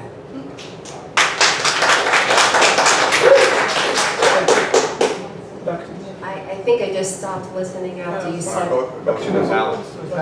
She asked the question to the 2 people. Of the 3, she asked us I'm sorry, did you say that? Was it to the 3 of them? Yeah. Okay, sorry about that. Right? Yes. Okay. I think I just stopped listening after you said, would I accept the results of the election? I'm sorry. Are you the coordinator of elections? Let me handle it. Okay. Did you not hear the full question?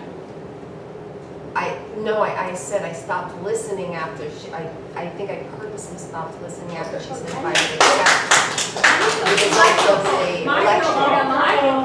I'm sorry. Oh, me? I'm sorry. You passed it to her. You did pass it to her, so now it goes over to Alex. Okay. It's okay. I think every question is very important, and we need to respect that. As we were talking earlier about respect, lady has a question.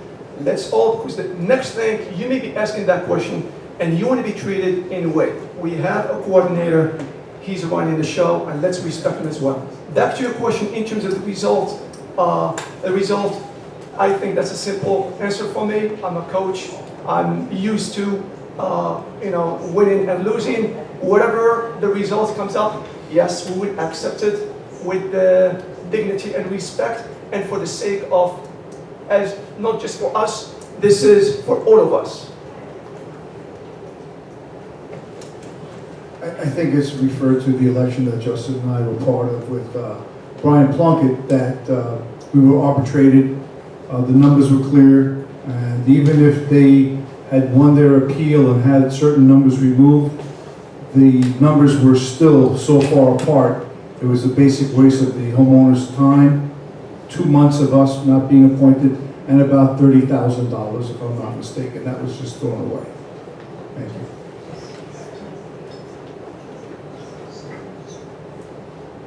I appreciate your question. I think it was a great question to ask. I'm a little bit disappointed that Michael Baruch decided not to answer that question. And Nancy, I didn't hear it, and I Babe. wear hearing aids. She didn't speak up. I really am dismayed that Nancy would say that she stopped listening to a homeowner in the middle of her question. Me personally, if I lose this election, I don't lose. The Galaxy loses. That's straight up. I'm not gonna lie to you. I work my butt off for this place. My heart and soul, every decision I make is well thought out. Honestly, if I lose this election, I go back to being a resident. That's the case. This is my last election. I won't do this again. I'm working for the Galaxy for free and giving every extra moment of my time. If the Galaxy decided they don't want me on the board of directors, I walk away. That's fine with me. Michael, did you hear the I question? didn't hear the question. Okay. And I do Correctly, understand and that you have hearing aids. state You to did you mention in that the to me beginning, before. you have I hearing understand. So I think the question was, would you accept the results of the election? I've been in many elections. Subject the Galaxy homeowners And to cost of arbitration. And so the full question was, would you accept the results of the election? And if you don't, would you subject the Galaxy to the arbitration clause and whatever associated with that? I've been in many elections in the past. I was involved in 3 previous elections at the Galaxy. I lost 2. I took it humbly. You can ask my family, okay? But I gave it a good fight. And that's the most important thing, because I always fight for something that is right.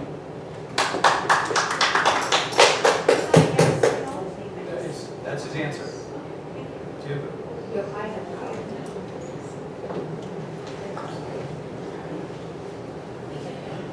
This is for Richard De La Fuente. My name is Finis Trunza, Tower 3, 28A, Apple. And the question is to Richard De La Fuente. Explain how you can protect the Galaxy owners when you obviously owe an allegiance to the town of Gothenburg, who pays you a salary. Very good question. Thank you so much, Feeny, for pointing that out. I guess most of your people have seen The Observer, corrupt politician, just got sworn in, attended one meeting. Yeah, so I really got corrupted in that one meeting. It really got me there. My services that I volunteer for this building is also what I'm doing for the town. So my allegiance is to the Galaxy because I am here and I live here. This is my home. The Galaxy does not pay me a salary. I am paid from the town to be a councilman. Therefore, I'm trying to keep an eye out on everything that I can to see what I can do to help this place out. Feeny, the main reason why I did it was because I didn't want the taxes to go up. That's why I did it. I want to see why our taxes are going to go up. When Councilman Queso says, oh, they're going to go up, why? I couldn't get an answer. So I figured, let me get myself involved and see why the taxes are going to go up. And it seems that the school extension is going to impact our taxes for the next 3 years. Very high amount for that school extension, which some people in this room did vote for. And that's why our taxes are going to go up. And I was hoping that we could do something about that. It didn't go for a vote. That's a lie. It did go for a vote. 30 seconds. Right here, pal, right here. It went for a vote. I'm done. Thank you. Excuse me, sir. Right here, went for a vote. The question was that he's paid by the town and Galaxy. This is Does not pay. no increase between the Galaxy and the town. Okay, so you answered the question. Again, we're not going to do a back and forth. No, not back and forth. Okay. That's what I meant. I answer. I'm just going to answer from the outside and what I read. I read Observer. That was absolutely disgusting. What I read about my teammates, Richard De La Fuente and Justin, 2 hardworking people who's done so much here at the Galaxy. And I have to tell you something. To mention other people like mayors and state senator on the observer, people who we'll be working with them, and I call them friends. Some of them probably that you don't like, but we need to work with them.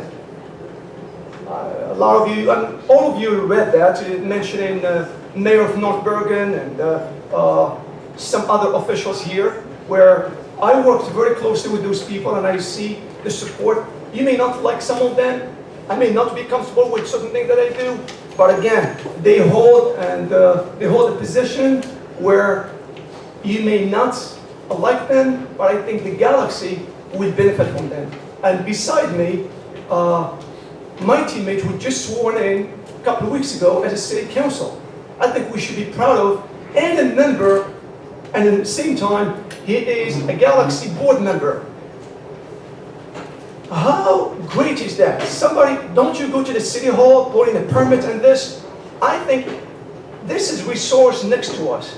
And I think that's something that I want to bring also to Galaxy. Yes, I have a friend that I called, like Nick Sacco and Brian Stack and all those people. You can just tell them Coach Alex, and they will give you a definition. You may call it corruption, I call it cooperation. Thank you. I want to keep it positive. Thank you. I'd like to address that question as well. Piggyback what Rich was saying. Donating your time to the town. I'm the Commissioner for Housing and Urban Development for the town of Guttenberg. I was appointed by the governor. I don't get paid for that, and I have to take night classes. That's a community service in my eye. There's no cushy job. You get paid for a job. I'm donating my services. The same thing that I'm doing for the Galaxy, rebuilding the Galaxy, doing the same thing for the town and their low-income housing buildings. The taxes raising, what Rich was saying, if you Oprah the special meeting minutes for January 27, 2009 for the school board, you'll see in attendance Dr. Baruch, who is a trustee on the school board, voted SR-08-096, whereas it is necessary to retain the services of an architectural firm named DiCaprio Rubino Architects for a proposed school town expansion plan. This is where they voted just to start the drawings. And in 2013, if you open the minutes from the open school board meeting on May 8, 2013, you'll also see that this is R-12-44. 30 seconds.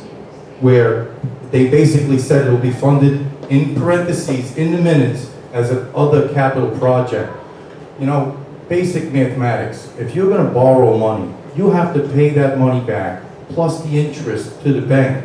If you don't make more money, you can't pay back the money plus the interest. The taxes have to go up. It's just simple economics. You borrow money, you got to pay it back plus the interest. It was my understanding that the annex to the school, if that's what you're talking about, was budgeted a long time ago, and that budget was taken care of.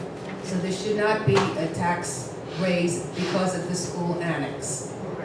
Okay, as far as the town and the Galaxy, there are people sitting on this dais who worked to get two members, myself and Michael and some of our Galaxy neighbors, who worked to get two of our Galaxy people onto the Board of Education.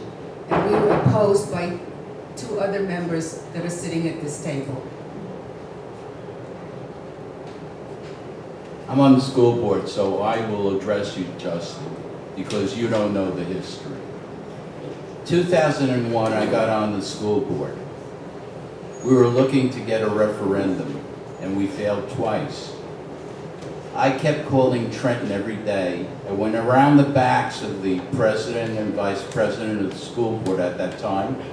I was able to get secured $3.76 million for the school, for the addition. That's carried through to this day. The annex, which was previously built by the Zollers, okay, is coming off bond. There's a zero-based budget that was voted on by the school board. The budget has always been under cap in our school districts, never gone over cap since the cap was instituted by our previous governor.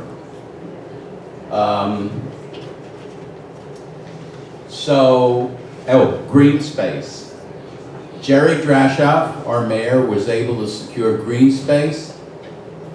We put a garden on top of the school building, and we made it, in addition, a combination of school and community center.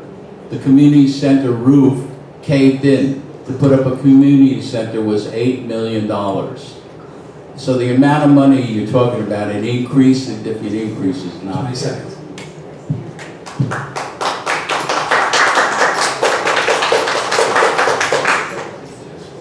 I really don't have a comment for this subject because I'm not that familiar with it, but I do want to apologize to the young lady in the office for dismissing her question.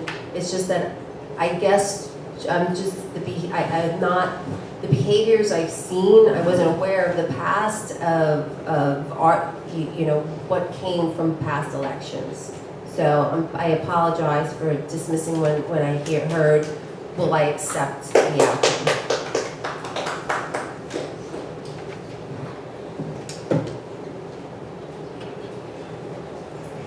Judith Courtney, Tower 326F.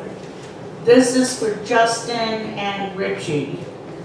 In your flyer, you take credit for, among other things, garage renovation, the HVACs, and the elevators. Why are you taking credit for this work, which was approved, funded, designed, and started before either of you were on the board? Thank you very much for that question. Like I said before, this is the cash flow balance that we deal with on a weekly basis. The elevator modernization is still not complete. We still are holding back $22,000 to the elevator company that did the remod because of ride control issues. Our whole tenure, while we are on the board, we're still dealing with ride control issues in those elevators. So taking credit for it, we're just telling you some of the projects that we've been dealing with while we are on the board. This is still an open project. It's still not complete. There's $22,200 that we have budgeted for that we're holding back because we simply can't get the ride quality that we think that we deserve. So, I mean, we're still working on this project. And the other item was in the garage? The garage and renovation and the HVACs. Okay, garage renovation. Well, the garage, we've allocated 1.18 million a year to get it done, you know, on a budgetary base. So we're going to do 1 floor, 1 ramp a year. Now, unfortunately, the last company that we had, they kind of went bellied up on us and they kind of like messed up our scheduling for the garage. So we wanted to have a little bit more under our belt than we do at this time. But fortunately, for one thing, we came up with this idea. I'm sure a lot of you know, but we have a performance bond. And thank God we had a performance bond. It saved us instead of losing money like we do on every other project. We actually made money on the deal, even though we didn't lose any of our money. So we totally believe in performance bonds on everything that we do here. And that's what I want to say about the garage. Alex? Judy? Mike? I heard that Justin voted against the performance bond, and that if we didn't have it, we would have lost all of that money. Good.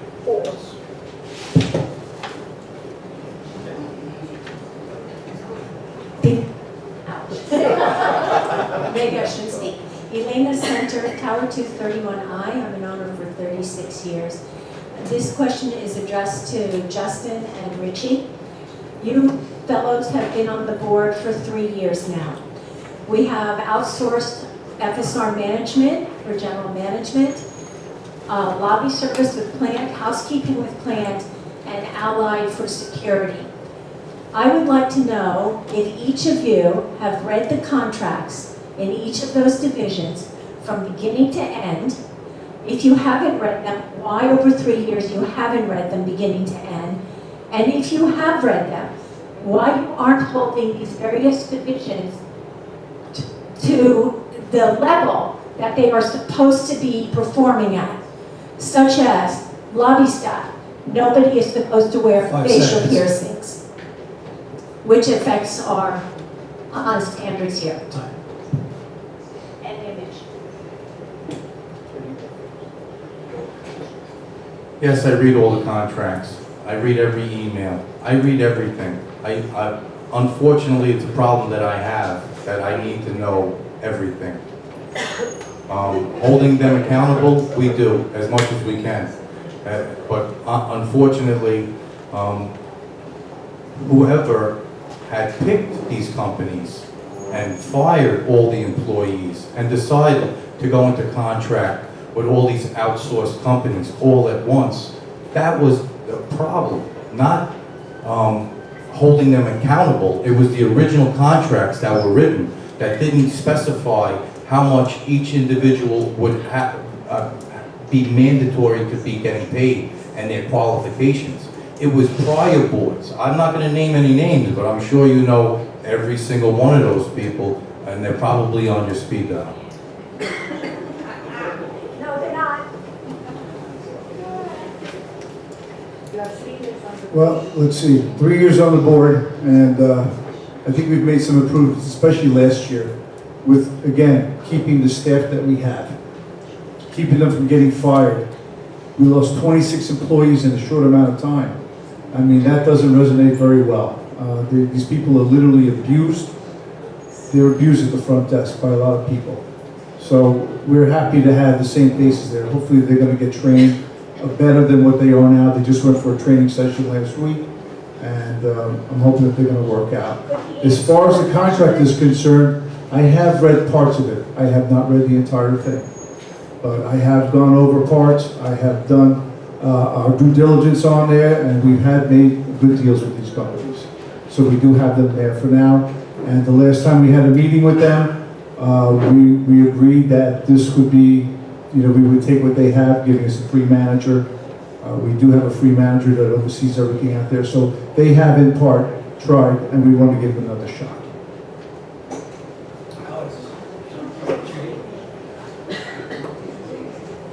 Now, I just want to know why you would renew the contract with the people you were just complaining about that you were stuck with. Judy, like-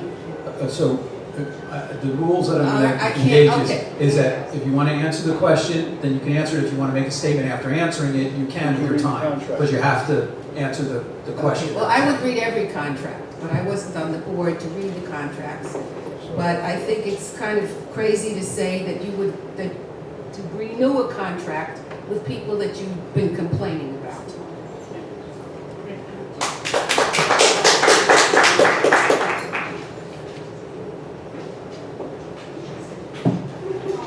Does anybody have the mic out there?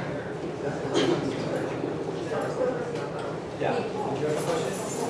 Do you have a question? Elaine Brooks, I've been living in the Galaxy for 37 years. I was on the original board of directors for 14 years. And of course I'm concerned with what goes on. So my question to the board is, why when we have good candidates? Sorry, can you give me your unit number first? I'm sorry, I'm not coming through. Your unit number, please? 415M, Mr. Michael. Thank you. We have a good human service department. Why on the board has anyone recommended that we have a registered plumber, I think somebody mentioned it, or a registered electrician?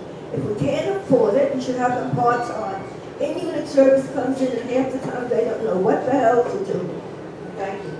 And that was a question to everyone, The right? question is, what would you do about putting on a part-time or a full-time registered plumber or registered electrician.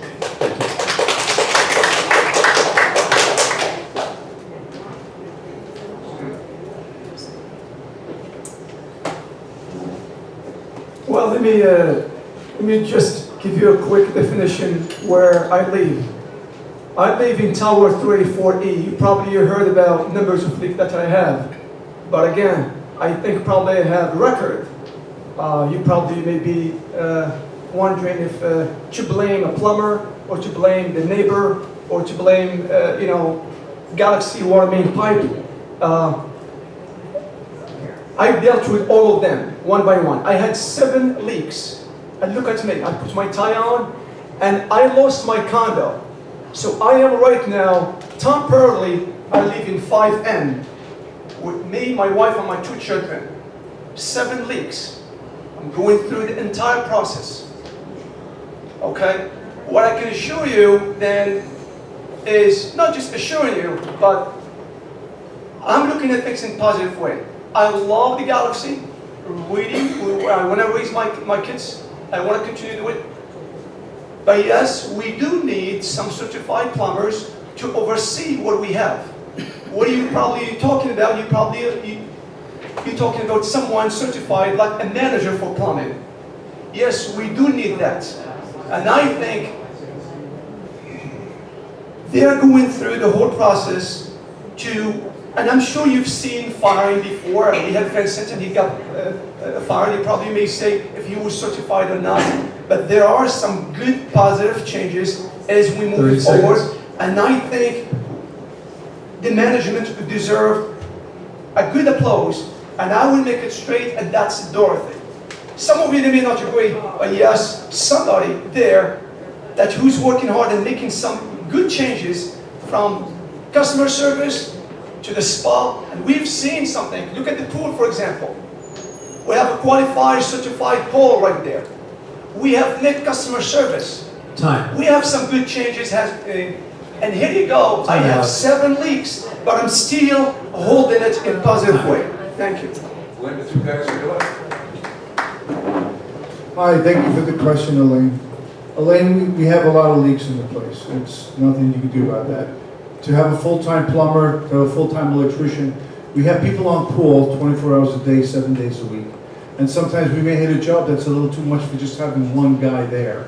So I think having these guys on speed dial at this time to get a quicker response is the way to go.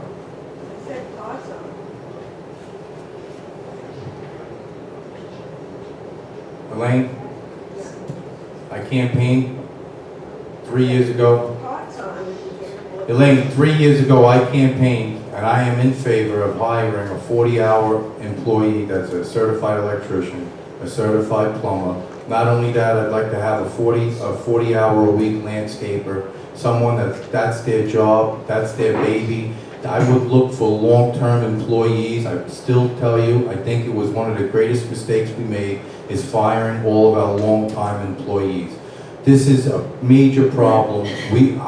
I do believe that if you come into your building, you should know your concierge on a first name basis, just as they should know you on a first name basis, and you should see that concierge get their children's Sweet 16, stuff like that. We need to have long-term employees that we actually give them, a pension and benefits, that they enjoy to come to work, and this is like a big family.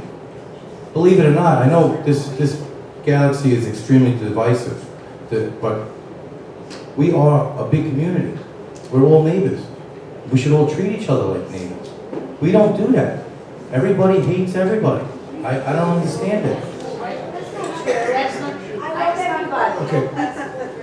Judy? Okay, first of all, I don't hate anybody. Well, you know me for years, you know that I don't hate anybody. I don't fight with anybody. Okay. You cannot have a situation where you have a plumber, or you just call him and he's gonna come over. That doesn't work, okay? And Justin just said he's been for a full-time plumber and a full-time electrician, but he's been on the board for 3 years, and he's been part of the board majority for at least a year, and I don't see that this has been done yet.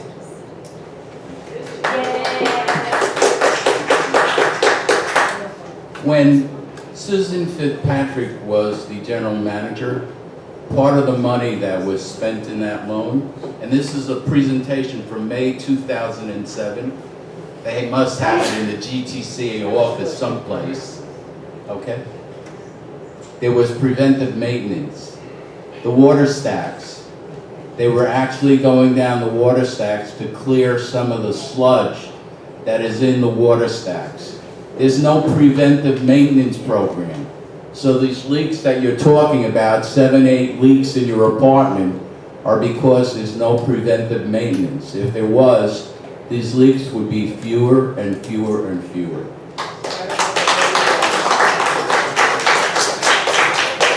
I agree. I think having a licensed plumber and a licensed electrician on payroll would be a plus for the Galaxy, because I myself recently renovated my apartment, and when I had the walls open, there were some questionable pipes that either I could have patched up, put a Band-Aid on, and probably a year or two from now they would have, you know, it leaked to my neighbor below me.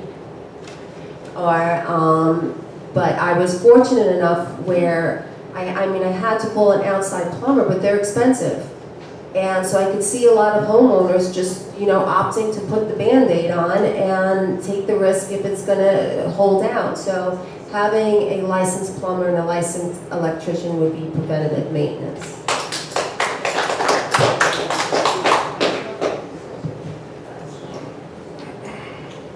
My name is Richard Vasquez, Tower 3, 39C. I'm on the board of directors, and I serve with Justin and Richard. Justin, on the CNA issue, okay, you seem more concerned advocating secrecy than dealing with the fact that the KIPCON study is 13 years old, cannot predict what we have going on now, and for sure doesn't predict what's going to go on in the next 10, 15 years, and the projected total reserves that are needed over the next 20 to 30 years is around $40 million. So I ask you, why do you think secrecy is more important than a strategic plan?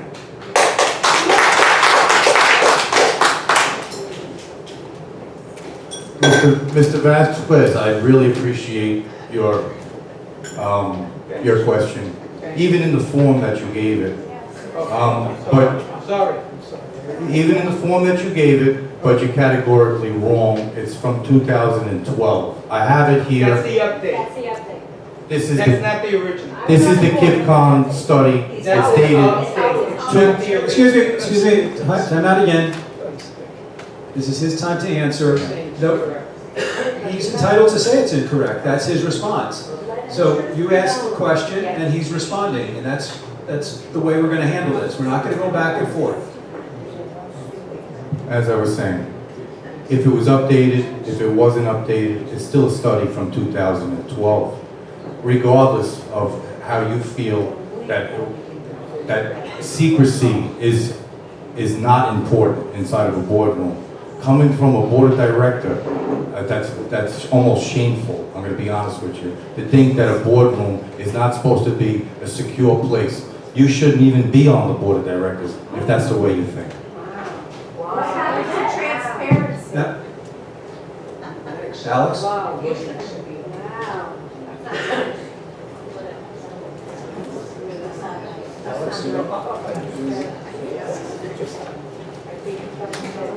RV, we've been working together for about a year. Excuse me, are you good? I'm trying to answer the question. One second. We're trying to answer the question, and I did learn a lot by you coming on the board. I did learn burn rates and everything else, metrics, everything else. The CNA, I believe you were supposed to do this in the last year. You kept talking about it. I thought it was something you could whip up in a weekend. I mean, I was waiting to see something coming from you, and yet nothing ever materialized. So, I mean, are you on the board to help or hinder? Are you on the board to bring your cronies back on?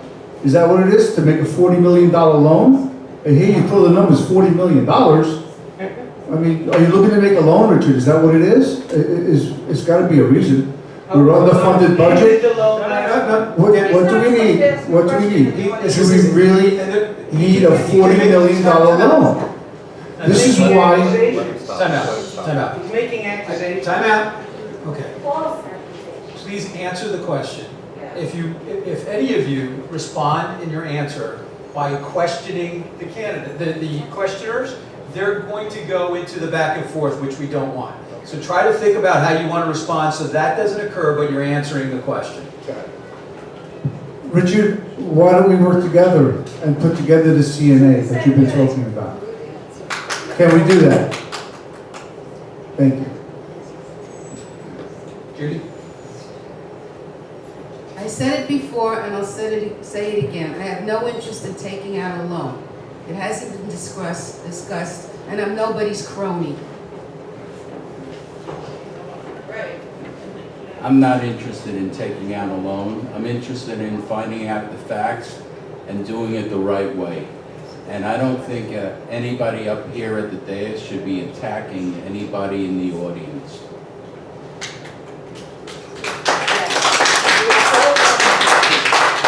I don't feel that there is any need for a loan at all, so I do hear that it keeps coming up, and maybe everybody's just getting tired up here and we're starting to attack one another, so hopefully we can move this along.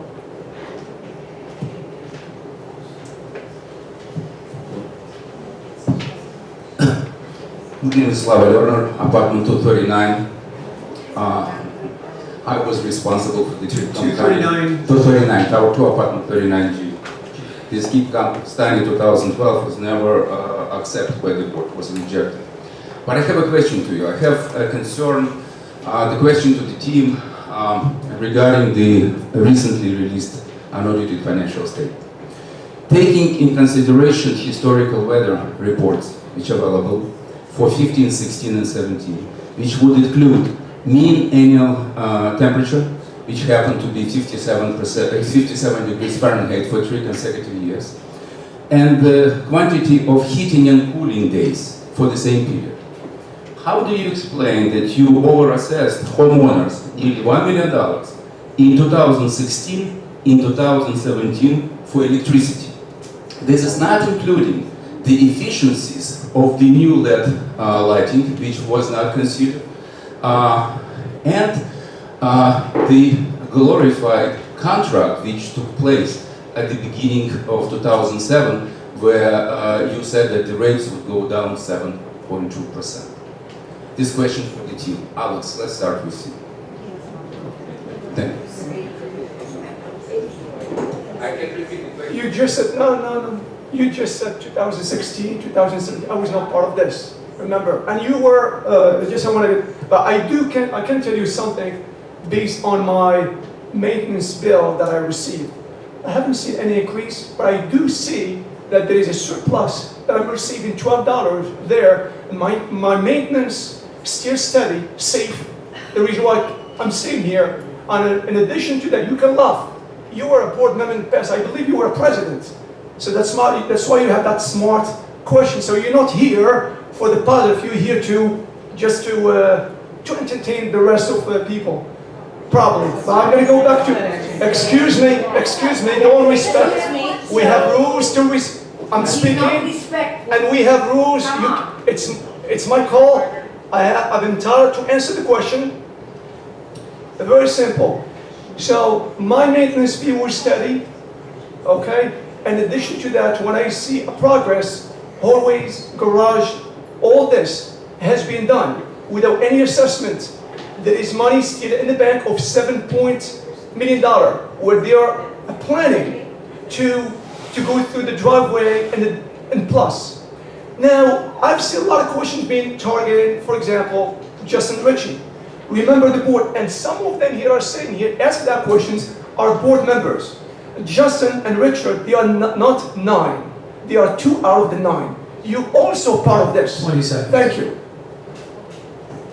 Now, I do want to make a comment before we go any further. I think Nancy mentioned it, and I think it may be true. It is getting late, and maybe our patience with each other is getting thin.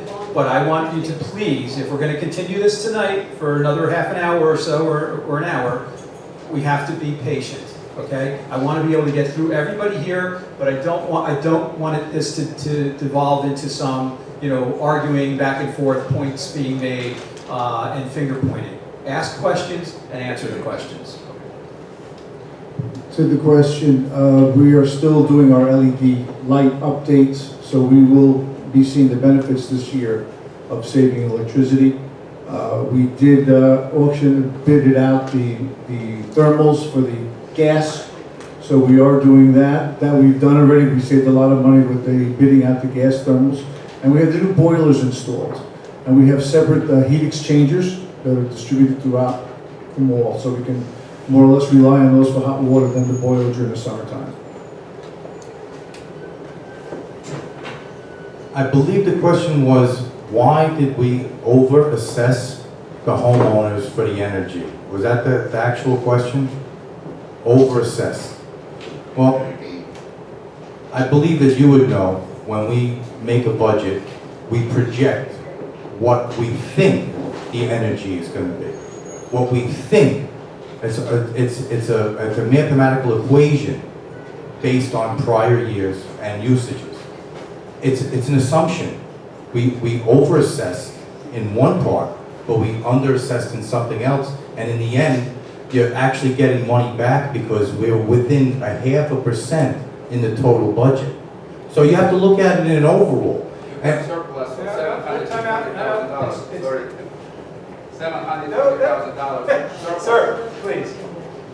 And I'm going to tell you what we didn't over-assess. We didn't accelerate a loan and basically bankrupt this place. Because that's exactly... Listen. I'm not going to allow, it doesn't matter. That's their statement. I'm not going to allow the outbursts of responding to their answer. They ask questions, you ask questions, they get to answer them without interruption, okay? Just as you get to ask a question without interruption.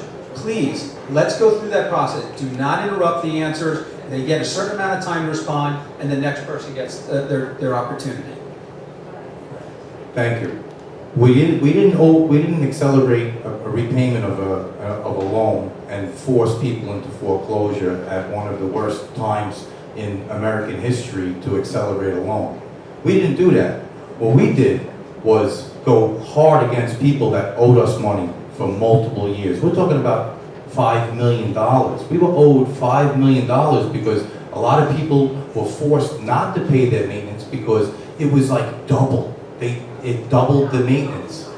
I was paying $1,200. 20 seconds. I was paying $1,250 when I moved in here in 2012. My maintenance bill is $700 now. I can't see how anyone can even say that we're over-assessing. We're basically, we're on point with the budget within 0.5%.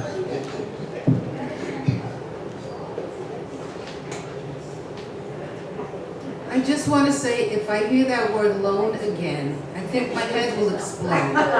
Because it's not a fair thing to keep bringing it up when we have no intention of taking out a loan.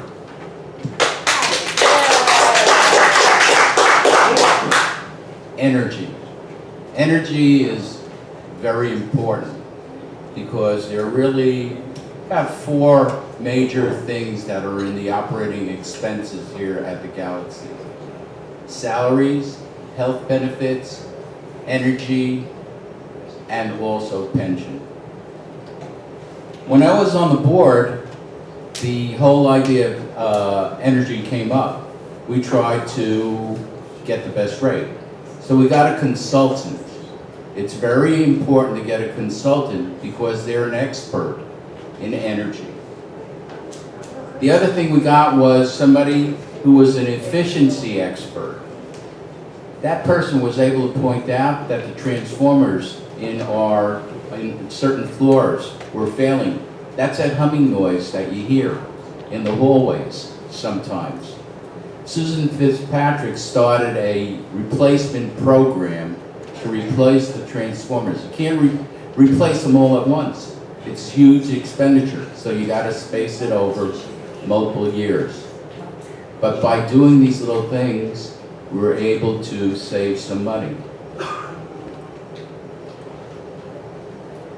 these are years that I wasn't here, but it just sounds like that speaking of certain situations, I think we maybe need to get more professionals to get more precise information so that we're not over-assessed or under-assessed and face these issues.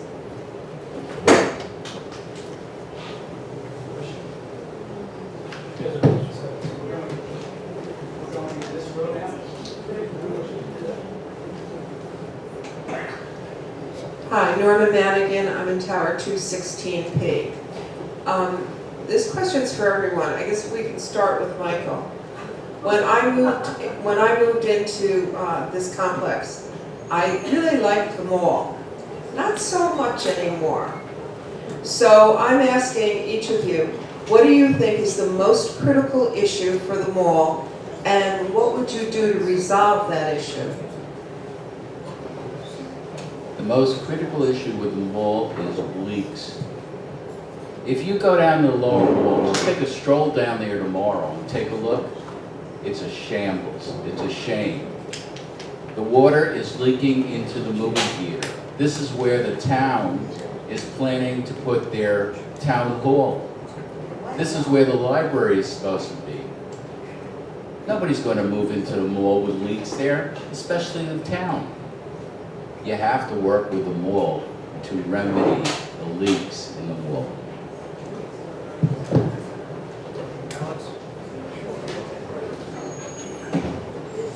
Leaks, it's 1975 building. Leaks would happen no matter what. I don't think leaks, you see having leaks in the condos, but we still live here and we still looking for more people to walk in, to come in and to invite them while we're still doing the work on our properties. The mall's issue is we need to work together with people who own those businesses. I mean, I met up with, for example, Wendy, for example. She's right there, I can see her. Own like 10 units. What can we do as a board member and the management to work together and facilitate the process for her and open up so we can she can generate her income and also can open up those dead spot areas. That's more than half of our quality of life at the Galaxy. The whole place is empty.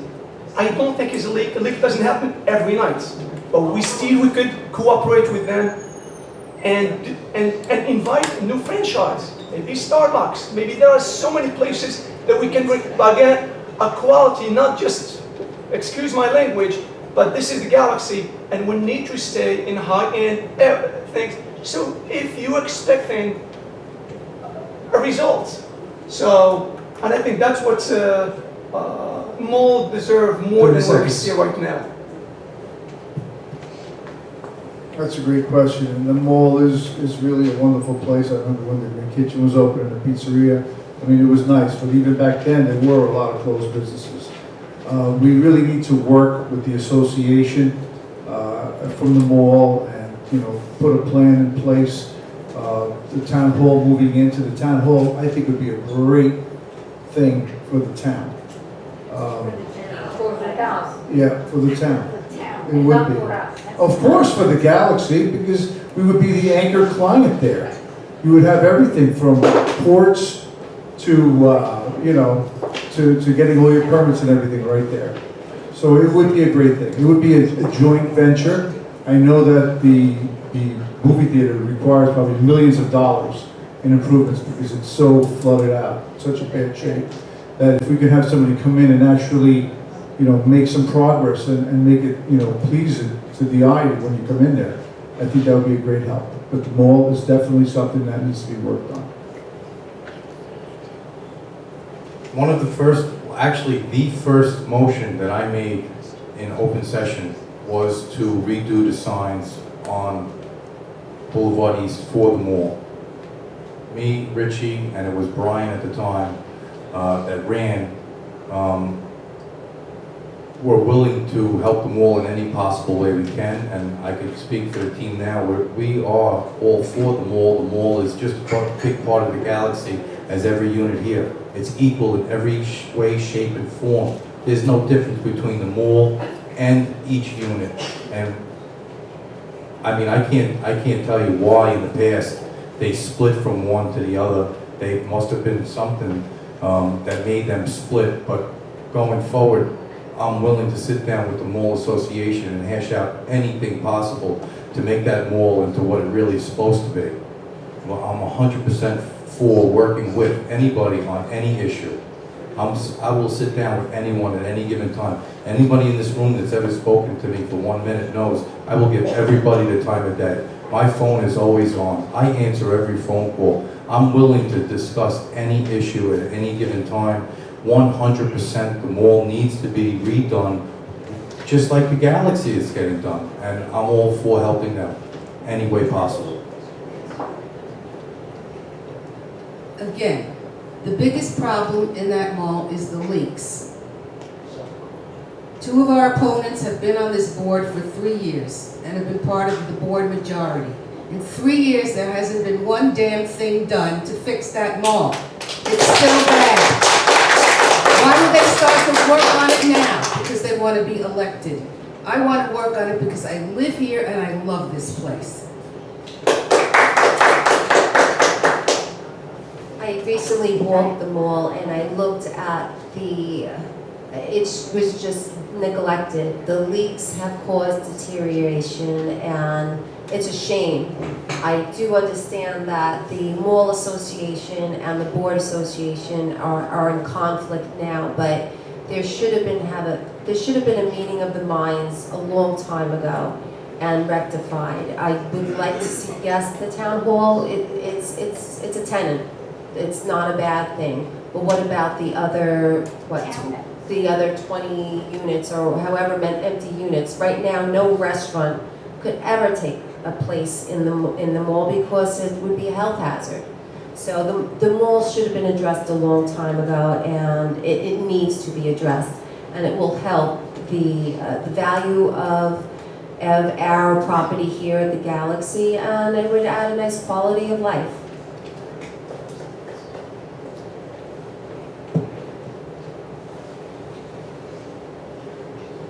Oh, Richie, you knew I'd pop up tonight, didn't you? Tony Meeker, Tower 3, Apartment 9F. We've lived here 35 years.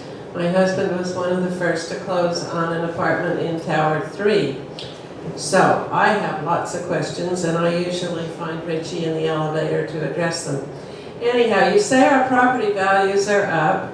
Will you please be specific about what you base this on, since properties similar to Galaxy Apartments are selling for much, much more? All the small improvements that we've been making, doing the hallways over was a very big thing. Cleaning up and getting things painted, changing the lights, changing all the doorbell knockers. I mean, we have been trying to improve everything that we could in the building. We now have the new laundry rooms. I know some people didn't like them, that they were high efficient, but I mean, we had shopped around, made a very good deal, got a nice deal from Hercules, and we got beautiful new machines that are highly efficient. They even went to the expenditure of putting in new tiles and doing all the satellite rooms over again. So it should really make it a big improvement in ourselves, especially the building with the values. Excuse me, that's his answer. All right, I'll give it to you. Want? There you go. Go finish. Property values. I purchased my property for $222,000 April 20th, 2012.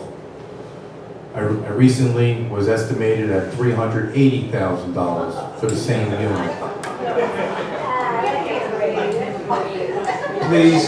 Please, we don't want to interrupt the candidate who's responding.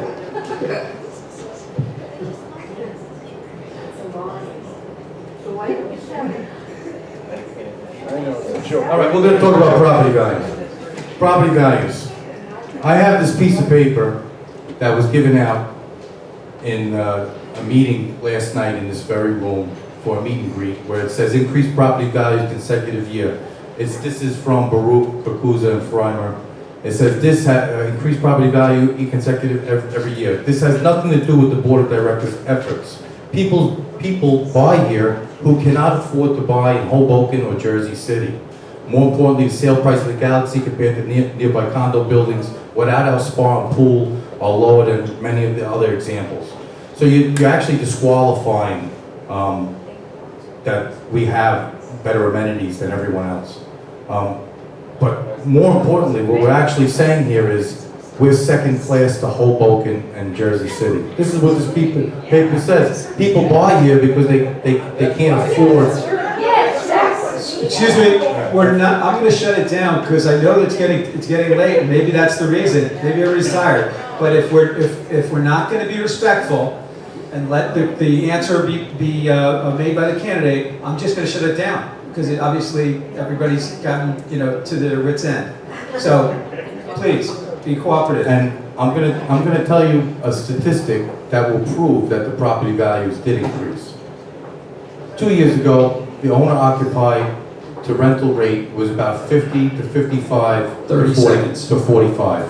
Today, it's 70-30. 70% owner-occupied to 30. That means that there had been an increase in properties that actually sold and they're owner-operated. People didn't sell at a loss. They sold because they got more money for their property than they could have 2 years ago. And that's because of all the capital improvements that we put into this property.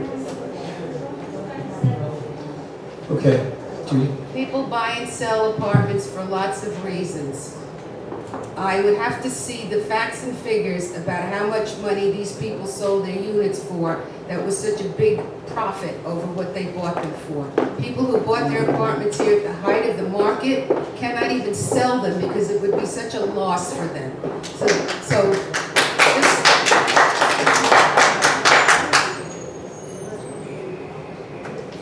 This is one of the reasons why I'm looking to get on the board, because I want to make sure that the Galaxy grows with the rest of the properties in the area.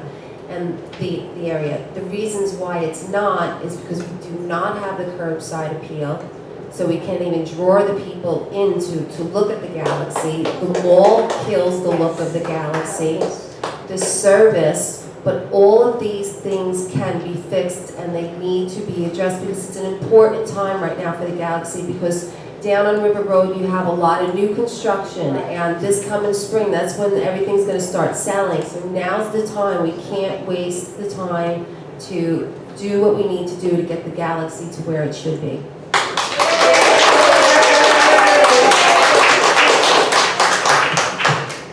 Questions in that row? Anybody else questions? Very good. Okay, so nobody else, I just want to know, that row, no one in that row has questions? Okay. Yes, you'll be next. Janet Goldstein, Tower 232B. You talked about that the leaks in the mall were the most grievous issues. But if I remember correctly, the Green Kitchen was kicked out, was forced out by the raising of the rents to such an unreasonable amount that they had to leave. Now, there are some people here that think it's possible that the owners are using our mall as a tax loss. That has been floated around. So how deep would you go into investigating why a business, a restaurant, could not come in here for the past, what is it, going on 2 years now? Alex?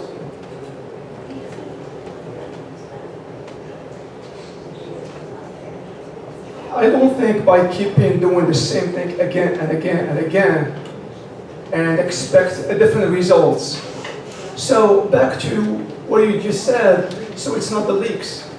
And you're wondering why has been the Green Kitchen has been forced and to leave. So I think it has more than just they've been forced. I'm sure you know the owners or the people that have been working there between John and Mohammed. They shared with me their side just before they left, and I think that was more from the business itself than from the Galaxy, and I think that was the real thing. And I'm sure if you can touch with both of them, they can give you the exact issue, and that's all you know. That's John who left and Mohammed. So they had the two issues among each other. It has nothing, and I can assure you that it has nothing to do with the Galaxy. Two, I am glad that you said it has nothing to do with leak. We have a treasure here, which is the mall, and it's fully dusted. It just needed simple touch. You can't tell me that we cannot open up to franchise is because of a leak. It's really embarrassing to say to anyone that the Galaxy, due to a leak, the entire mall, we cannot make any move or any,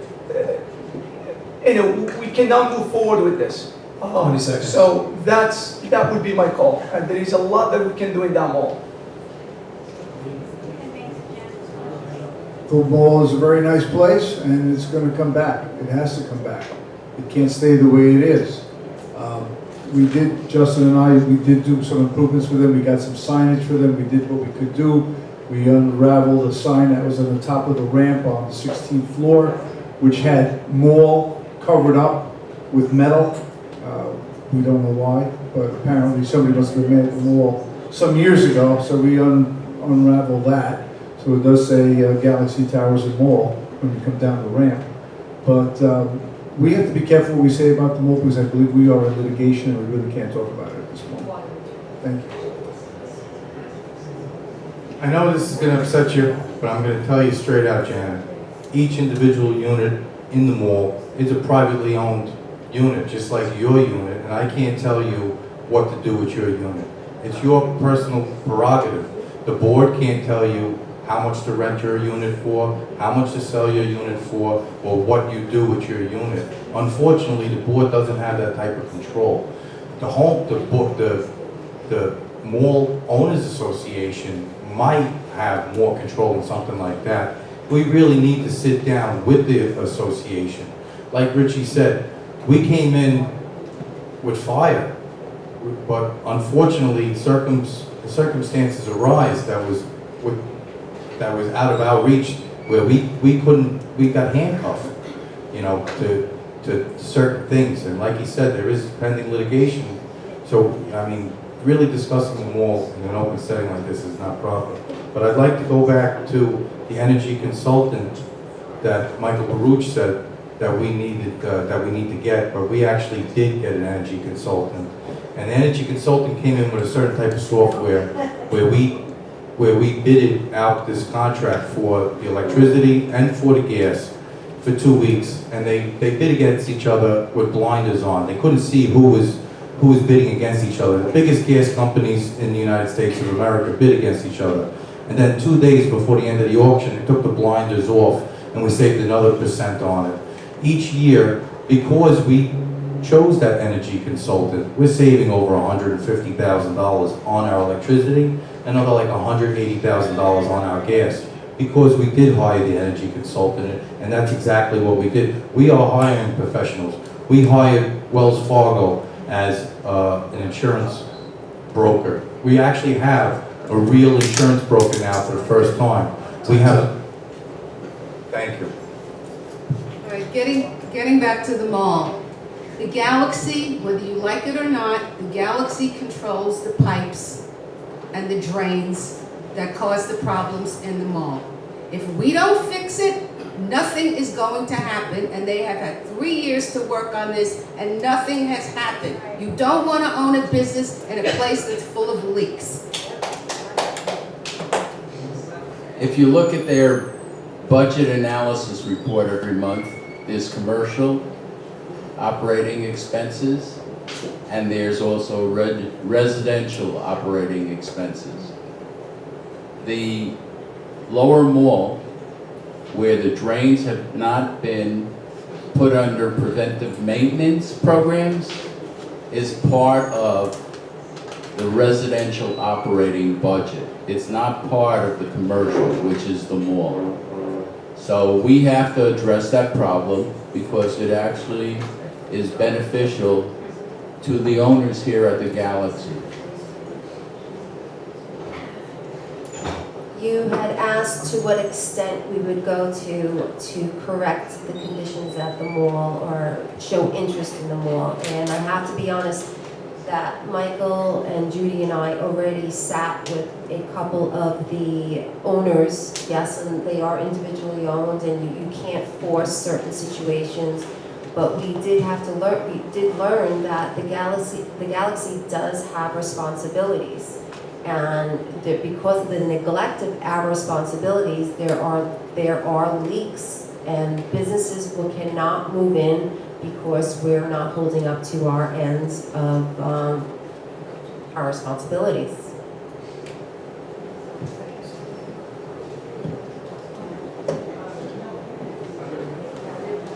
No, she was next. Myra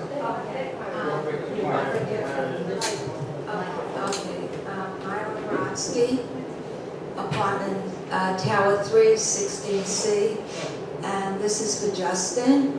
And I want to know, why are the barbecues more important than the women's locker room, which is in shambles and has not been done renovations have not been done in over 10 years. We've been discussing it, but nothing has been done. And I think if it was done, it certainly would increase the value of the apartments in the Galaxy, as more prospective buyers would buy in. Thank you very much, Myra. The barbecues are not important. There is no importance to the barbecues. The barbecues basically was a policy. It didn't cost us $1 to put the barbecues in. Fixing the women's locker room is a priority for this board. It's budgeted for 2018. I've seen the women's locker room for myself, and you're 100% correct. It shouldn't have even got that far. To tell you that the barbecues are important, they're not. It was a simple policy change. We had the barbecues, we had the space. It just seemed like a simple fix. It took me a year even to bring it up because we were working on such bigger projects like the hallway project. I really don't think that everyone realizes how big of a project that really is to redo all the carpeting, all the wallpaper, all the lights, all the doorknobs, all the door chimes, everything that gets put into that, and to actually put that into a plan to actually even get done in less than a year. If it was that, and we actually made it look like it was kind of easy, but it really wasn't. It was an enduring task that took a lot of hours. The barbecue was just a policy change. The women's locker room is very important. 30 seconds. It's basically falling apart. It's slated for 2018, and I believe it will be completed in 2018.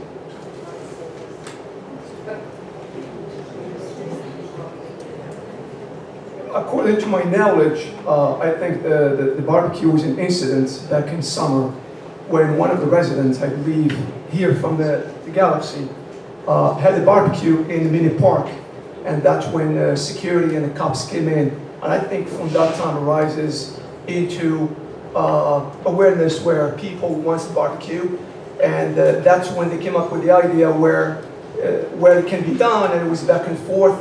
And finally, I believe, they decided to go with S level, an area where not to disturb the mini park where people, they want to use it for more like in a more relaxed time and all that. And that's, I think, where it is. It was not prefer this one over the other one. And I think locker room, yes, it's very important. It should be one of the priorities. And that's as I remember, and it was a fact. I remember having a police officer discussing that with me as well. Thank you.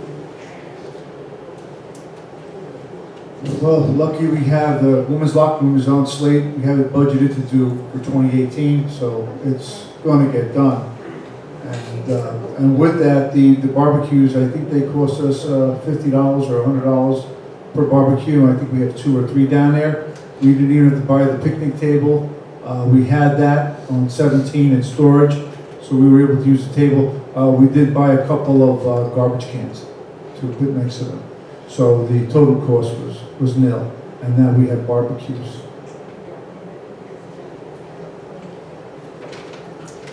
Okay, first of all, the barbecue is considered important enough for the 18 to put on their flyer as a big deal accomplishment. Second of all, not one woman has been asked any questions or any survey or anything about the women's locker room. I would like to have some input from the ladies on their own locker room.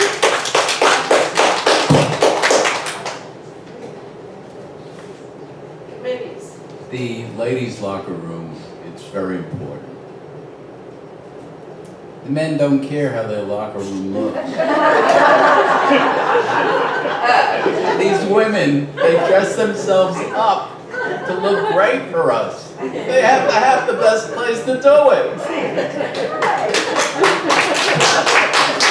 I've heard a lot about the ladies' locker room, and I have seen it, and I just want to say that I would love to be part of that project and involve all the other ladies out there. Yeah, make it look like you're a part of it. Yeah. So it's about 10:35. Because we started late, I will go to 11 o'clock if we need to. But I'm going to ask for you guys to really, if you have more questions, to try to be as quick as possible. And if you guys can be, 1 minute or less in your responses, that would be great, okay? I'm going to talk as fast as I can. Why is our turnover rate... Please, your name and unit number? Natalie Robbins, Tower 3, apartment 36D. Why is our turnover rate for management so high? For example, over the past 5 years, we've had approximately 4 general managers, 5 facilities managers, and 3 operations managers. Why is that turnover rate so high? And why are so many positions unfilled for so long? For example, our facilities manager position is vacant and has been vacant for 2 months. And that question can either go to Justin or Richard. I'm sorry. Hi Natalie, that's a good question.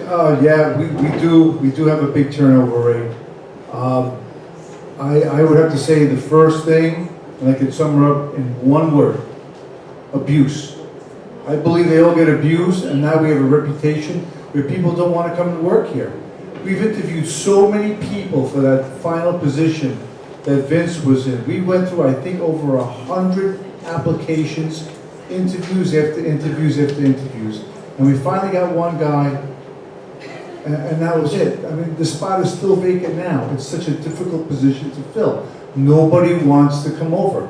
Maybe we have to use monster.com. Maybe we have to change how we find people. It just seems that we have a big turnover here. There's a lot of complaints. There's files of emails that get stacked up why people want to leave. They don't want to take the abuse. They all feel that they're not being treated right. I mean, it's what's going on. I mean, maybe on the other hand, they're not doing their job properly and they get yelled at. But still, it's a very tough thing to do with the turnover that we have for the employees. Is it Alex? Well, it was both of us. Oh, I'm sorry. Yes, you're right. The turnover rate for the managers is a major problem. We had Daniel it took us a long time to find Daniel. Daniel was the perfect fit for that job. But unfortunately, in a public setting on camera that was going on YouTube, he was publicly shamed for no reason. The guy was doing his job perfectly.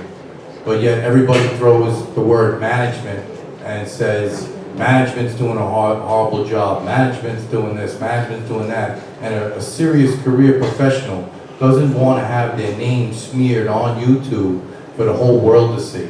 Unfortunately, what you put on YouTube stays on YouTube, and you'll be able to see that forever. And 100 years from now, they're going to look back today, and they're going to see this meeting, and they're going to say, wow, what was going on over there? What were they thinking? Honestly, it's very hard to get the right individual for this place. It's a huge facility. It's unlike any other facility. There's 1,100 units, 3,000 residents, and a lot of residents don't know how to talk to people. I'm going to be perfectly honest with you. They don't act like a human being, and if I had a choice to work here, I wouldn't work here. That's my honest opinion. Not to take this abuse. I mean, we're doing this for free and we're getting abused. Can you imagine getting paid? It's not right. The steam is now coming out of my ears. Oh, sorry. Cool down, I cool thought down. you guys were together. Cool down. I think a position like Vincent has, when we lost Vincent, a replacement for him, it's crucial. So we have to have, and we must have, a qualified plumber, not a qualified plumber, but someone who, his position should be, his credentials should be qualified for electric, plumbing, and all the pieces, because he's the one who's in charge, overseeing all maintenance people that we have. I think the problem that we have here, we have a lot of handy people, and listen, this is the reality. They're coming into your condo and they're trying to do certain things. That's fine. If we have 20 people in maintenance and half of them handyman, that's fine. But at least we need to have a 5 that's with the right credential, and not just one, because that one, when he get fired or he's out, now we have to wait. That's the reason why I believe success requires a long-term approach with commitment, and I think I'd rather wait and get the right person who knows exactly what, and it has to be a good research before we just hire. This way we don't fall into the same mistake again. And that's something that we can bring, and from my end, I've been through this before, and it's very, very important, because it cost us, it cost me part of that leaks. So we don't want that to happen again. Did you cool down? No, well, okay. First of all, I do believe that part of First Service's job, First Service Residential's job, is to recommend people to work for us. They send us terrible people, for managers, for everything else. We're a training ground. We're a training ground for them to train people, and once they get well trained, if they're nice, they'll send them someplace else. That's number one. Number two, I am highly offended that these two gentlemen will sit up here and insult the homeowners. If we are upset, we have reasons to be upset. Don't put the blame on the victims. Judy took the wind out of my sail. There is an organizational structure and a diagram that says how many people we need for our 3,000 inhabitants. First Service Residential is not giving us qualified people. We need qualified people. We don't want a beginner. We want the expert over here, because we deserve it over here. Right, yes.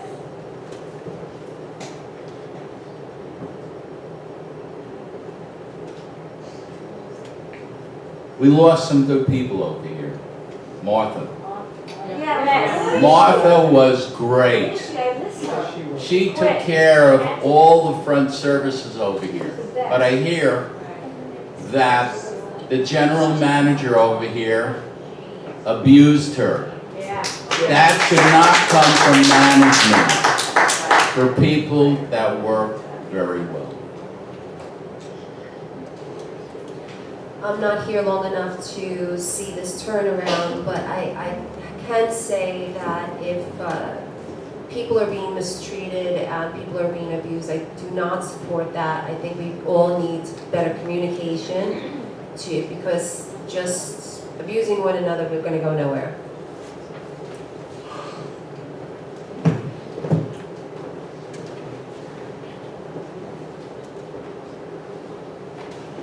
I'm Ruth Olson, Tower 326F.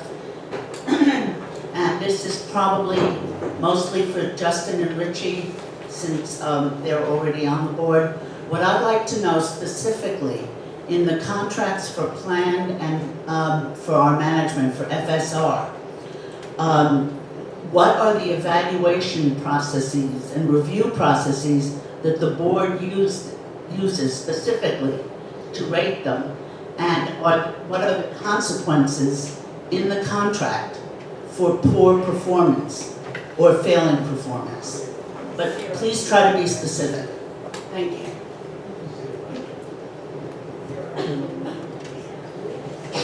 Thank you, Ruth. It seems as though that you guys are sharing your questions. We already addressed this question prior. It's not up to the board for First Services that they choose, not us. First Services outside contract. And to go back what Michael Baruch was saying about FSR giving us faulty managers, the facilities manager is a GTCA employee, not an FSR. We actually go out and look for that employee, and that employee works directly for the GTCA. So, I mean, we have multiple managers, but not all the managers are from FSR. We need to keep some managers that work for the GTCA, because if we get rid of FSR, they take all the managers with them. I mean, we can't, that's what basically happened when you guys fired everybody. We had to start all over and had to put everything all at once. Having all those contracts running redundant at the same time, they all expire all at the same time, puts you in a really bad place. And if, you know, for someone that was on the board of directors, you really should have known that. I wasn't on the board. Not you. Not you. Well, I can go back to the example of Vincent. I mean, we did a lot of vetting before we hired him. They went through over 100 applications, and he ended up being the best one that they had for us. So at that time, we had to go through and we went with Vincent, and I thought he did a fairly well job. A lot of the other people that come in for management, we did have Daniel. Daniel was young, energetic. He took the place of Lita Lewinsky. And I thought he was doing a great job. And then the next thing I know, he resigned. He was gone. So this is a lot of work that has to be done. We have to do our due diligence on it. We have to get people up and hire the right people that'll stay. We need people that can handle it. It's a tough place to work. It's not easy.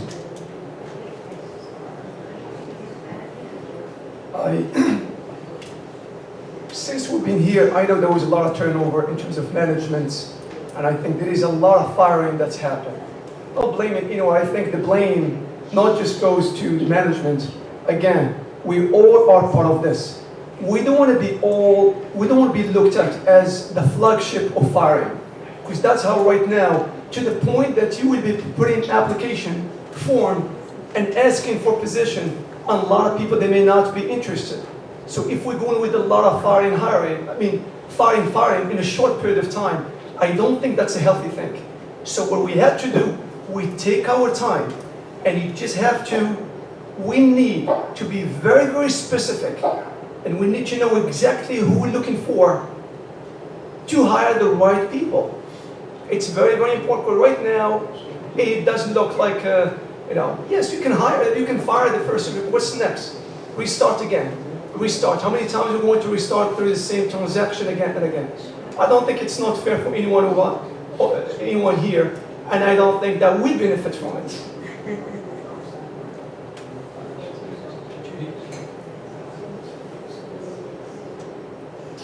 I'm going to say it again. We don't get the best people offered to us. We don't get the best people recommended to us. We deserve better, and we certainly shouldn't renew a contract with people who have done such a poor job for us.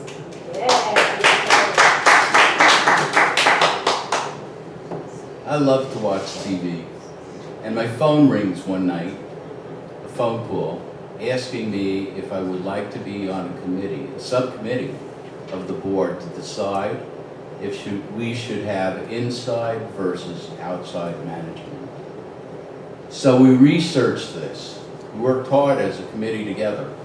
There was only one board member that showed up to those meetings. No other board member showed up. I became a little frustrated. I said to the board member, there should be other board members over here in this committee because it's so important.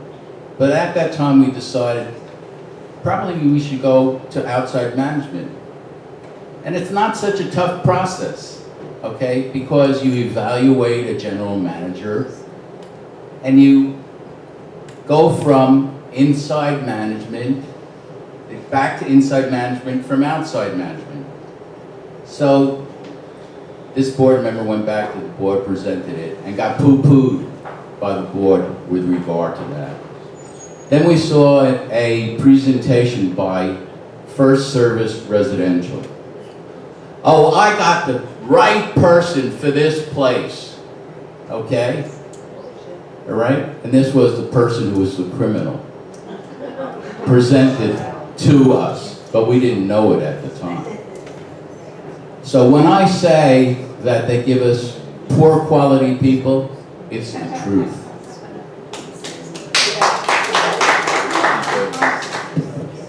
I just want to know, the people in the back, can you raise your hands if you have a question? So there's 1, 2, so just 2 more, three questions? There's 3 questions. Unfortunately, we have 10 minutes. I'm going to limit your question to 30 seconds, and you're going to get 1 minute each. That's it, because otherwise we won't be able to get through in time.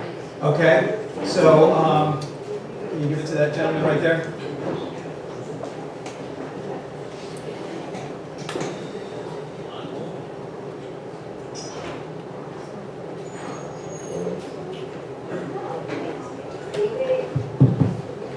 My name is Steve Weingord, and I live here for about the past 20-some odd years, Tower 3, Apartment 2F. So I have a question that doesn't really directly affect me, but I was just very curious about it. Last winter, and it just, again, shows the inadequacy and the our staff just not paying attention. When somebody thought it was okay to store pallets of salt in the handicap parking spaces in our driveway. So fast forward, for about the past 2 or 3 months, who is it? Is it our Galaxy board, or is it the association to the mall that allows every single handicap entrance to be blocked by a stone garbage can and the little plastic danger signs? There's not one available handicap entrance to that whole mall. Thank you. Besides for the leaks and everything else, that's illegal, if I'm not mistaken. So you're asking it to the full I panel. am, anybody who knows. I mean, I pass by this every day and I push them out of the way. Alex? Well, it sounded horrible. I'm sorry that you had to witness a situation like this. But according to my knowledge, that ADA compliance signs and lines right now has been completed. I don't know if, I'm not trying to just switch the subject, but I'm just speaking now. If you take a look and you just go to the garage, that's what I've seen. Again, I'm not on the board, but I'm just, based on my observation, that was some improvements. Mall entrance, not the garage, mall entrance. All entrances. Well, that's Mall. on the mall. On the mall. Off Boulevard East, not the garage. Yeah, that's definitely something that needs to be looked at really carefully, because that's a very, very serious situation. I'm going to pass it to Rich and Justin. Steve, you know about the ramp that's in front that goes either down or you can come around to the front on the top? Yep. It's the downward ramp that's in shambles? I'm talking about the door into the mall. Oh, the doors. Upstairs as well. Oh, yes, Big yes. stone garbage cans. Yeah, I saw that. Okay, I'm sorry, I didn't know what you were talking Handicap about. entrance, and the push thing is broken off. It's broken, yeah. I've seen Instead that. of fixing it, somebody's Put a garbage can in because they broke the hinge and the door was blowing in the wind. They didn't want the glass to break. Yeah, I'll have to check with Raul on that. He's the guy who does the maintenance in the mall. 30 and seconds. find out exactly what's going on there. Steve, I'll do that tomorrow. I'll find out for you. Judy? What was that question? This is Joe Purcell, Tower 146F. This question is for Judy and Mike. If I quote your flyers, you're saying that there's more than $10 million in unfunded critical infrastructure projects, and in the next bullet, you're noting that the current budget is underfunded and doesn't cover all the anticipated projects for 2018. We'll have access to $7.6 million in cash in the R&R through 2018. How do you plan on funding the difference? I respectfully disagree, but how do you plan on funding the difference? There's only two ways really. Are you planning on raising maintenance? And I know you've been emphatic tonight that there's no loan, but you're talking about a gap of $10 million. That's your number. So you quantified that number that were underfunded. How do you plan on funding those dollars? Okay. This is the reason why we need a critical needs assessment. Listen to me a second. Okay. And strategic planning. Because you do not want to spend everything at once. You want to space the projects. There are many projects out there, such as the leaks in the pipes. The pipes have to be either rotor-rooted or replaced. The ventilation stacks have never been addressed. Okay? Water plus dust and heat equals mold. We don't want black mold here. Okay? We want to do preventive maintenance over here. So this is just one item over there to respond to.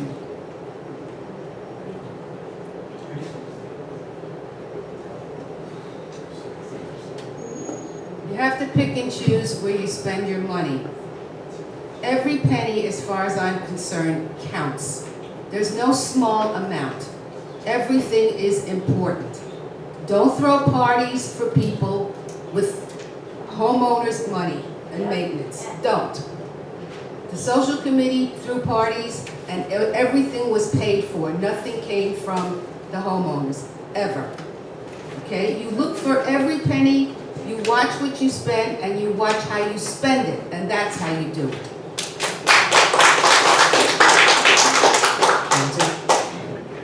Alex? Rich? We'll go backwards.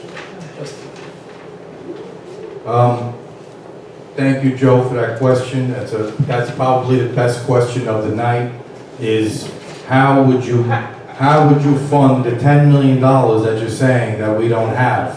And that's why I believe Judy kept saying, don't say loan, don't say loan, don't say loan, because there's only two ways that you could fix this problem if this is what the problem you're saying is. And that's raising your maintenance or taking a loan.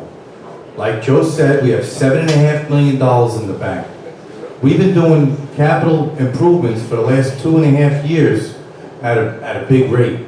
And we still have $7.5 million. 20 seconds.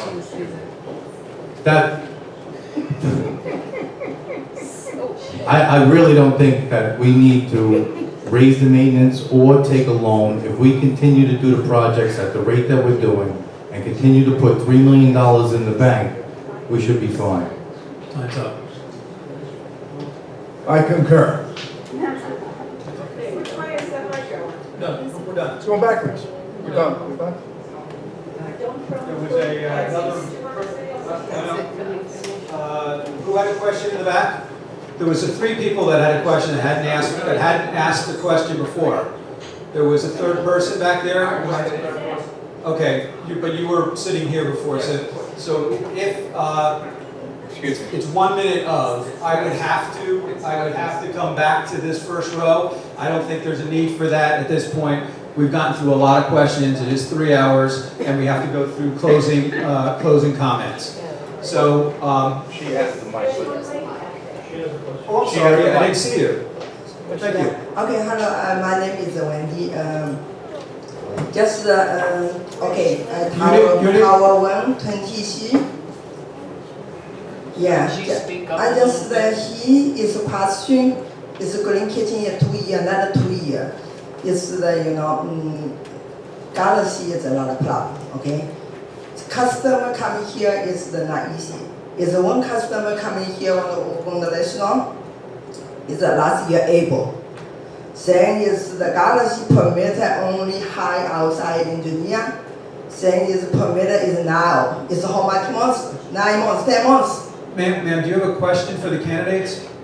Oh, no, I'm talking about it. He is talking about. No. You have to ask a question for the candidates. That's what we're doing tonight. If you don't have a question, we're going to go to closing statements. Oh, okay. Yes. All right. Thank you. I had a question. Yeah, we're gonna go to the candidates. That's what I said. Okay. Yeah. So we're gonna go in. No, you said that we'd be able to ask Yes, I'm questions to gonna the go in candidates. the order. You can ask questions of Okay, each other, thank you. but only one question each. So Alex, you have a question? I think I'm going. Yep. Rich? Yeah, the question I would have is that is a funding issue. It's very critical. It's important. I mean, you either raise the maintenance or you have to make a loan. I don't see any other way of doing it. So I know you may want to prioritize. Question. That's my question. How are they going to do it? I didn't get an answer. That's all. They just said that they would choose projects. You can answer. Judy? That's why you need the critical needs assessment and you need long-term planning. That's how you deal with this. You need to know what the costs of the projects are. If you don't know the cost of the projects, you don't know what you need in your budget. Nancy? You're answering that question. Of us. And then you can ask questions of You each can other. answer. But that's the question? Yeah, no, sorry. Okay. All right. My question. Yes, your question. My question is for Nancy. Nancy, either directly or indirectly, how much money did Richard Vasquez give you for your campaign, or i.e. other campaign contribution like food, flyers, buttons, mailings? He hasn't given me anything. Thank you. Thank you for the honest answer. This is the best you can do? Judy, do you have any questions? You didn't give me anything. Oh, hold on. Michael, hold on. Judy, do you have any questions? No, they got to answer the question. We got to go through the report. We have to answer. Okay. Again, Hold on. I'm sorry. I'm jumping the gun. You provided your answer already. Then any other candidates go in the order. Do you have to answer? Do you want an answer? You're good. Do you want an answer? I can give an answer. No, I did not take any campaign contributions from anyone. Judy? I'm just tired of all of the offensive questions we're being asked this evening. Do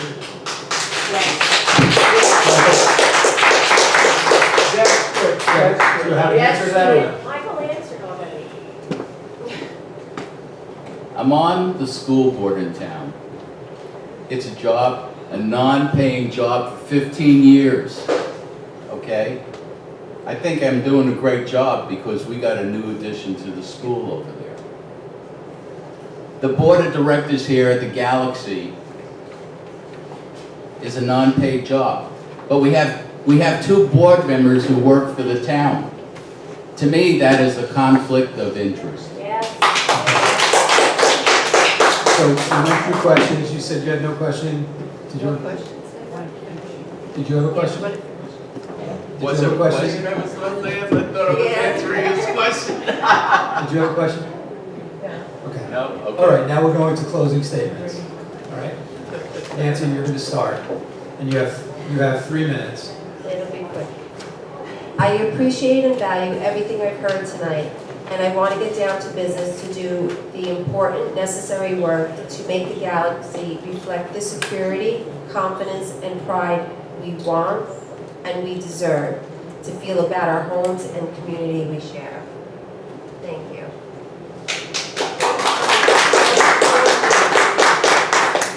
Sorry. Mr. Calabrese and members of the Galaxy community, thank you for coming this evening to hear my vision for a better Galaxy. The critical needs of the Galaxy need to be addressed.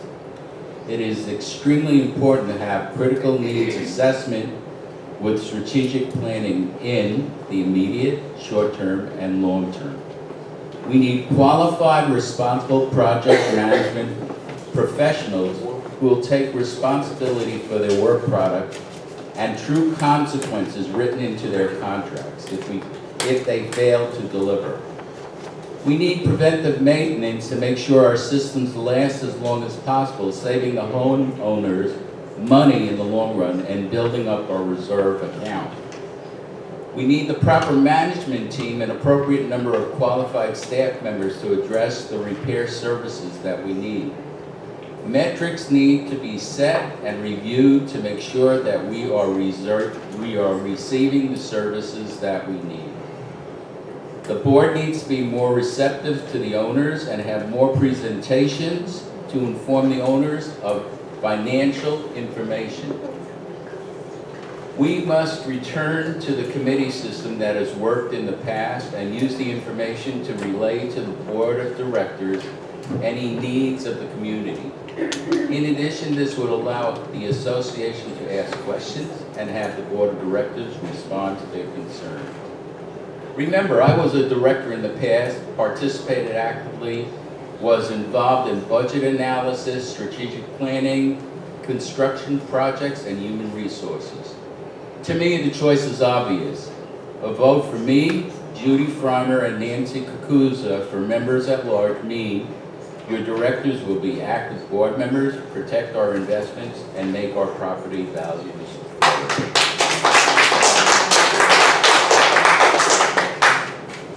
I have spent 22 years as a Galaxy owner. It's been my pleasure to put time in service with fellow Galaxy residents. I have worked for over 15 years on the Social and Cultural Committee, and I worked damn hard on that committee for absolutely zero money. I co-chaired the Once Active Dance Club, and I've sung with the Galaxy Singers for years. Many of you know me and how much I care about this community. Put me on your board of directors and let me continue to work to bring back the first-class Galaxy we deserve. Michael Baruch, Nancy Kakuza, and I will have our last get-together in the Spa Lounge on Wednesday. We hope to see you there, Tuesday. On Tuesday, we hope to see you there and listen to your concerns and ideas for the Galaxy.